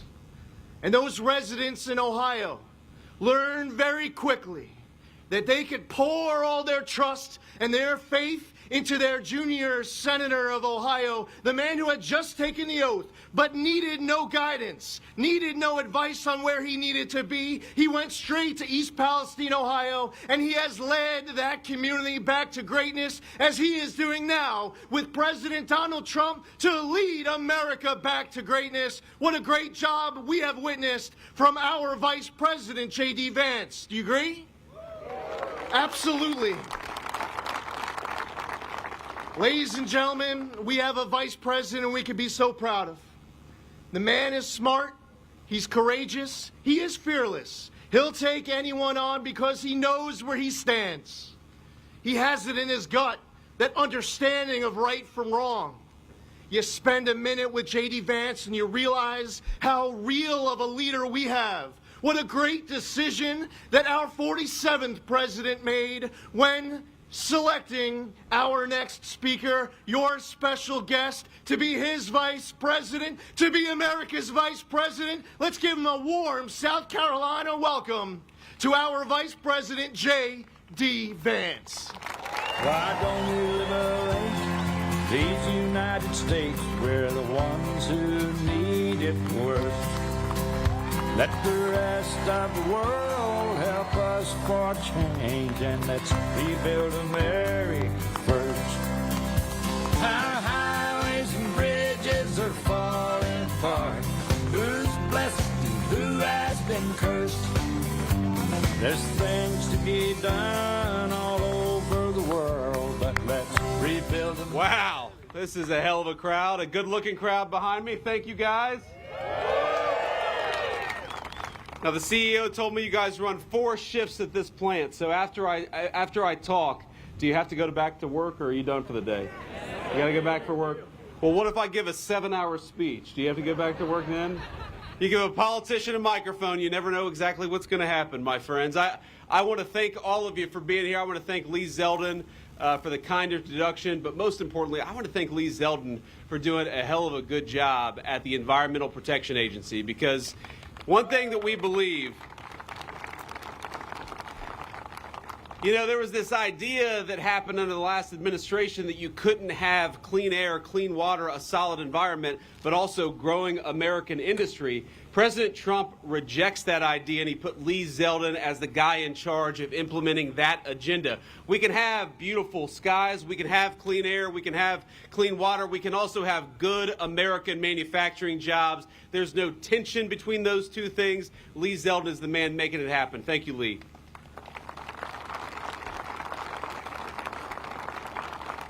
I want to thank the great Lieutenant Governor of the state of South Carolina, Yvette, LG, where are you? There you are. Thank you for being here. I want to thank Congresswoman Mace and all the state and lawmakers and other elected officials who are joining us here today. You guys have got great public officials in the state of South Carolina. We're proud of them, right? They're doing a hell of a job.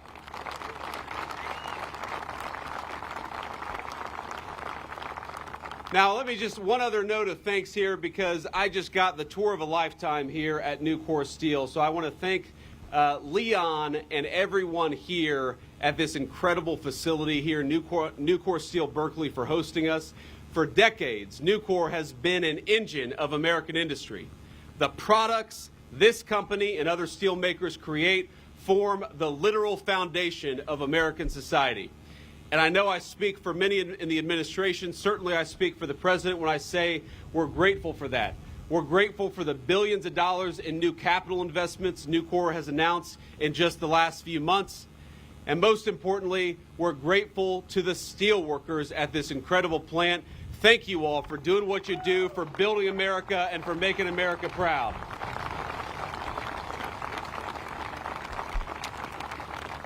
Now, I have this great speech prepared, and I'm very excited to give it, but it's very windy out here. And you see this teleprompter here, it's waving like a beautiful American flag. And so we'll see if I have to go off script here. It'll make the communication staff a little bit nervous, but I got to tell you, you all know the reason why I'm here. Number one, it's to celebrate the great steelworkers behind me, in front of me, but it's also to celebrate 100 days of the Trump administration. We hit the 100-day mark, and what a 100-day mark it was.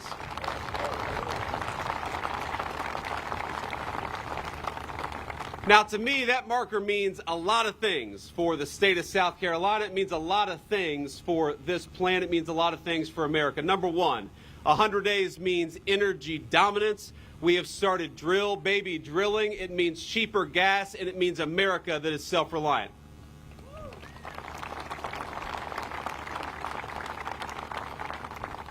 This 100 days marks a new thing in the United States of America, something we didn't have just a few short months ago: secure borders in the United States of America. I know we're all proud about that.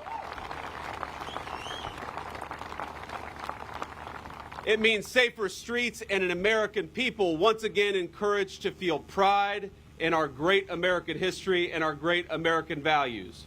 But most importantly, 100 days under Donald Trump's leadership marks the beginning of the industrial renaissance in the United States of America. I believe that a golden age of American manufacturing started 100 days ago, and we're building it right here at Nucor Steel in South Carolina.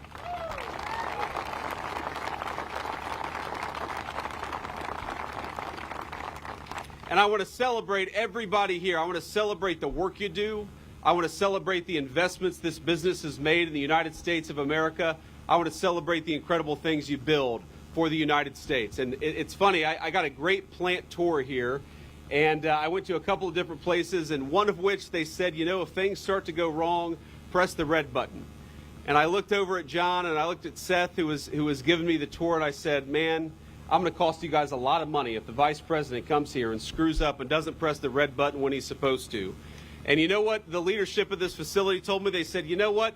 Even if the vice president screws up a little bit and costs us some money, we're going to make so much money from Donald Trump's golden age of American manufacturing that you guys will end up ahead in the bargain. And I thought, that's not too bad.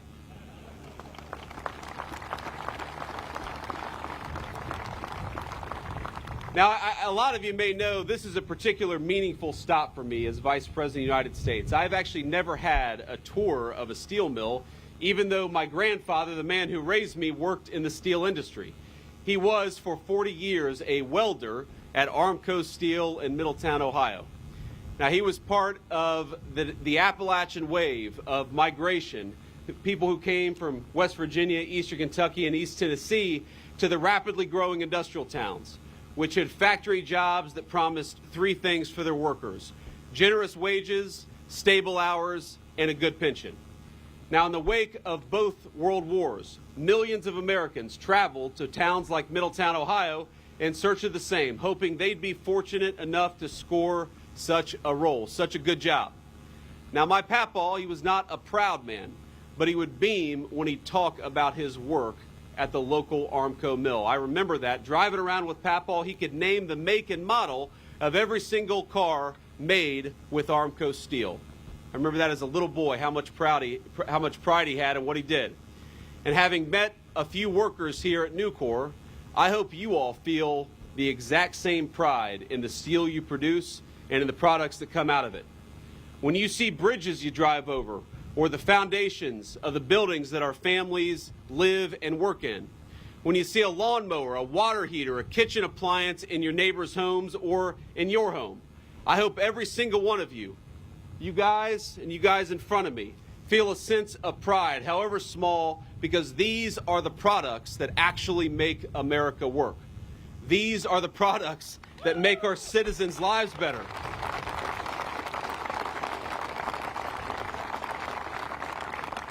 And I hope you feel not just pride in the work that you do, I hope you feel a little patriotic too. Because this is America's national heritage. It's making things. From Alexander Hamilton to Henry Clay, from Ford's auto workers to the steel workers here this very afternoon, America has always been a nation that builds. The Empire State Building, the Hoover Dam, the Saturn V, every single one of those great accomplishments were impossible without the might of American industry and, yes, the hard work of American steelworkers.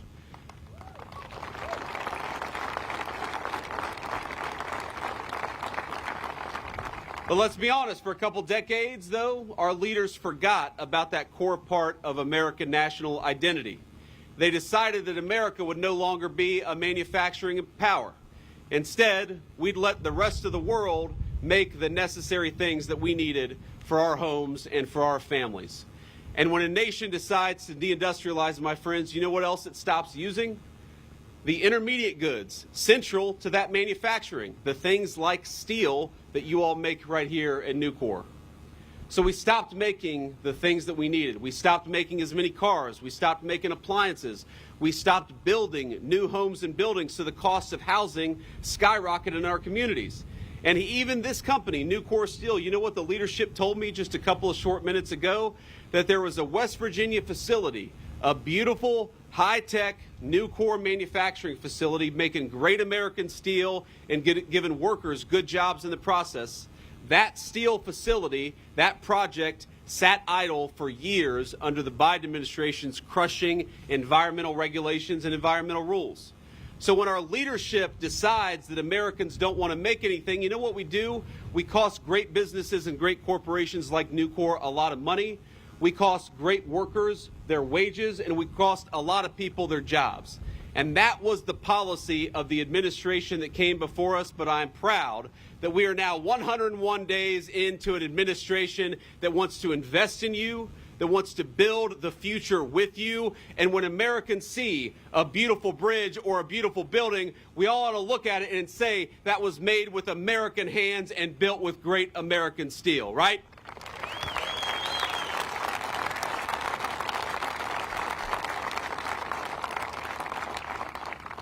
And that is exactly what the Trump administration promises to do.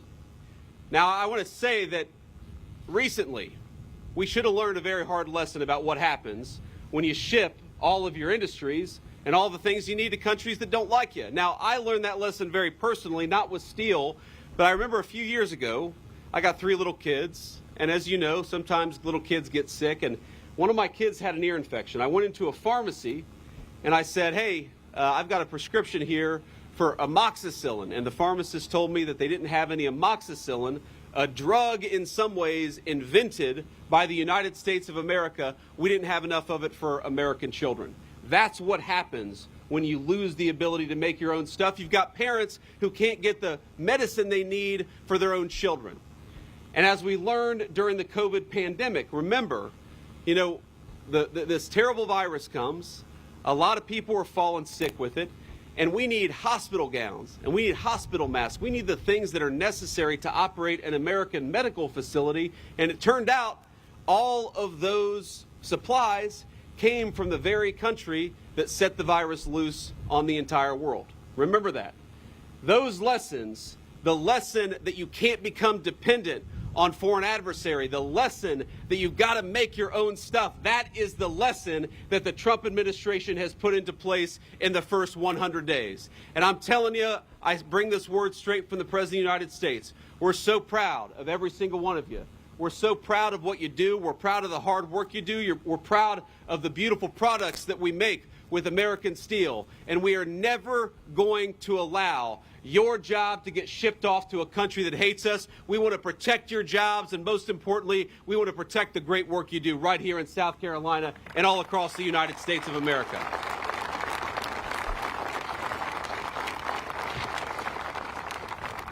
Now, you heard, I'm sure you've heard some criticism of the president's trade policies from people who ought to know better.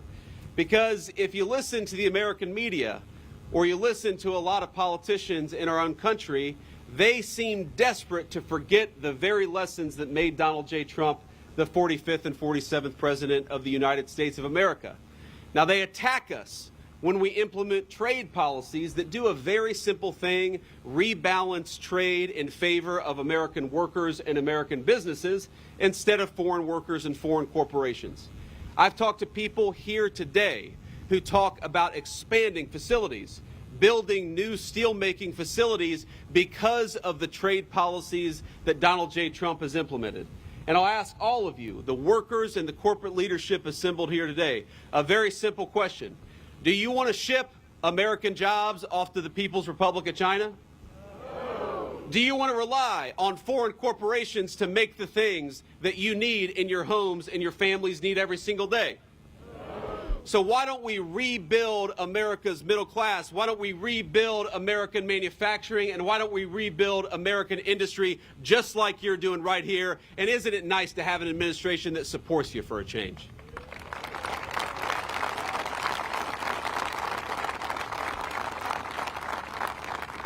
So, you see these media personalities, they're pulling their hair out. They're saying, well, you guys, you're going to make it harder to manufacture in China. Isn't that bad? No, it's good. That's exactly what we want to do. They're saying you're going to make it harder for people to bring products in from overseas and undercut the wages of American workers. Exactly. That's exactly what we want to do. They're saying you're going to make it harder for foreign corporations, but you're going to make it easier for American businesses to build great things in America. And I say that's exactly right. That's not something to be sad about. That's not something to complain about. That is something to be proud of. And thank God we've got an administration that's finally looking out for American businesses and the American workers who employ them. Ain't that right?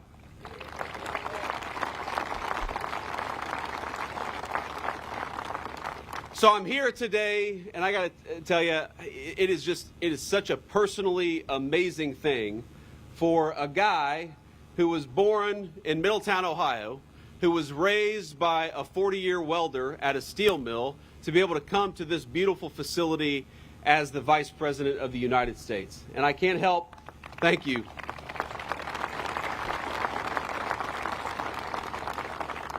I can't help but pinch myself that I get to spend the day in beautiful South Carolina with you fine people, pinch myself that I'm the Vice President of the United States, and pinch myself, of course, because I know that this country is still a place of great big American dreams. But it's only going to stay that country if we fight for it, if we fight for the jobs of the people here at this facility, if we fight to make it easier to build upon it and to build great things in the United States of America. I got to be honest with you. The American dream was not built by people selling digital advertisements in Silicon Valley. The American people was built by people like you. The American dream was built by steel makers and auto workers and people who worked with their hands. And I think another thing we got to do is we got to send a message, ladies and gentlemen. I think you all know this better than I do, but I learned a little bit today that you all don't just work with your hands, you work with your heads in amazing ways. This is an incredibly high-tech facility. I'm sure you all are amazed at how much you can do. You got about 1,000 workers here, and they're earning great wages and doing a great job. How much those 1,000 workers can do to build the American dream of the future. It's an amazing thing. And so I think we got to send messages to our young people that the most interesting work, the work that's going to challenge your mind but also allow you to work with your hands, is found at American steel mills right here at Nucor Berkeley in South Carolina.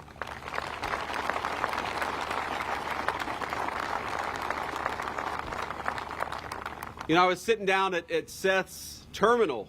I thought, this guy is not a steel mill worker, he's operating a spaceship, because there's like 14 very complicated screens in front of me, and I felt like Homer Simpson. I had no idea what I was going to do. I was like, Seth, you got to get back in this chair or we're going to cause some serious problems. But what it made me realize is that technology, technology, we use this term, we think about it as the iPhones that we have in our pocket or the screen that we stare at when a lot of our knowledge workers are going to work. But technology is happening right here at a steelmaking facility in Nucor, in Berkeley, in South Carolina. That's technology of the future. The great technology of the future, I don't think it's going to be people, sitting around staring at their iPhones. The technology of the future is going to be building great things, but doing it in a new way. Doing it with new, incredible facilities, with safer facilities, with people who know, again, how to use their minds, but also use their hands. And I think that is the high-tech future. People criticize. I get sick sometimes of the press. They say that Donald J. Trump wants to bring back the jobs of the past. And I don't think anything could be further from the truth, because I again, was raised by a man who worked at a steel mill of the past. But I guarantee if I went to that steel mill today, it's owned by Cleveland Cliffs. Sorry, that's a competitor. But they're a good company too. We can spread the love around. But I guarantee if I went to that facility today, or when I go to this facility here in Berkeley, I don't see the steel mill jobs of the past. I see the steel mill jobs of the future. I see technology allowing us to do something today that my grandfather, God love him, wasn't doing 40 years ago at Armco Steel in Middletown, Ohio. And I know that's how we're going to win the future. That's how we're going to beat the Chinese. That's how we're going to beat every single competitor that America faces. It's going to be by doing great things like what you're doing here at Nucor Steel. And never let anybody tell you that this is not high tech. This is the highest tech industry maybe that I've ever seen, and you're building the America of the future, not the America of the past.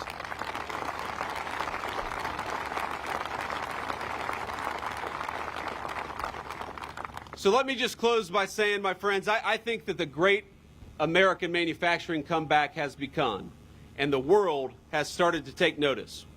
In just 100 days, the president has attracted trillions of dollars in commitments for new investment in America, including some from Nucor Steel. Just yesterday, we saw that business investment in the first quarter of the United States economy, business investment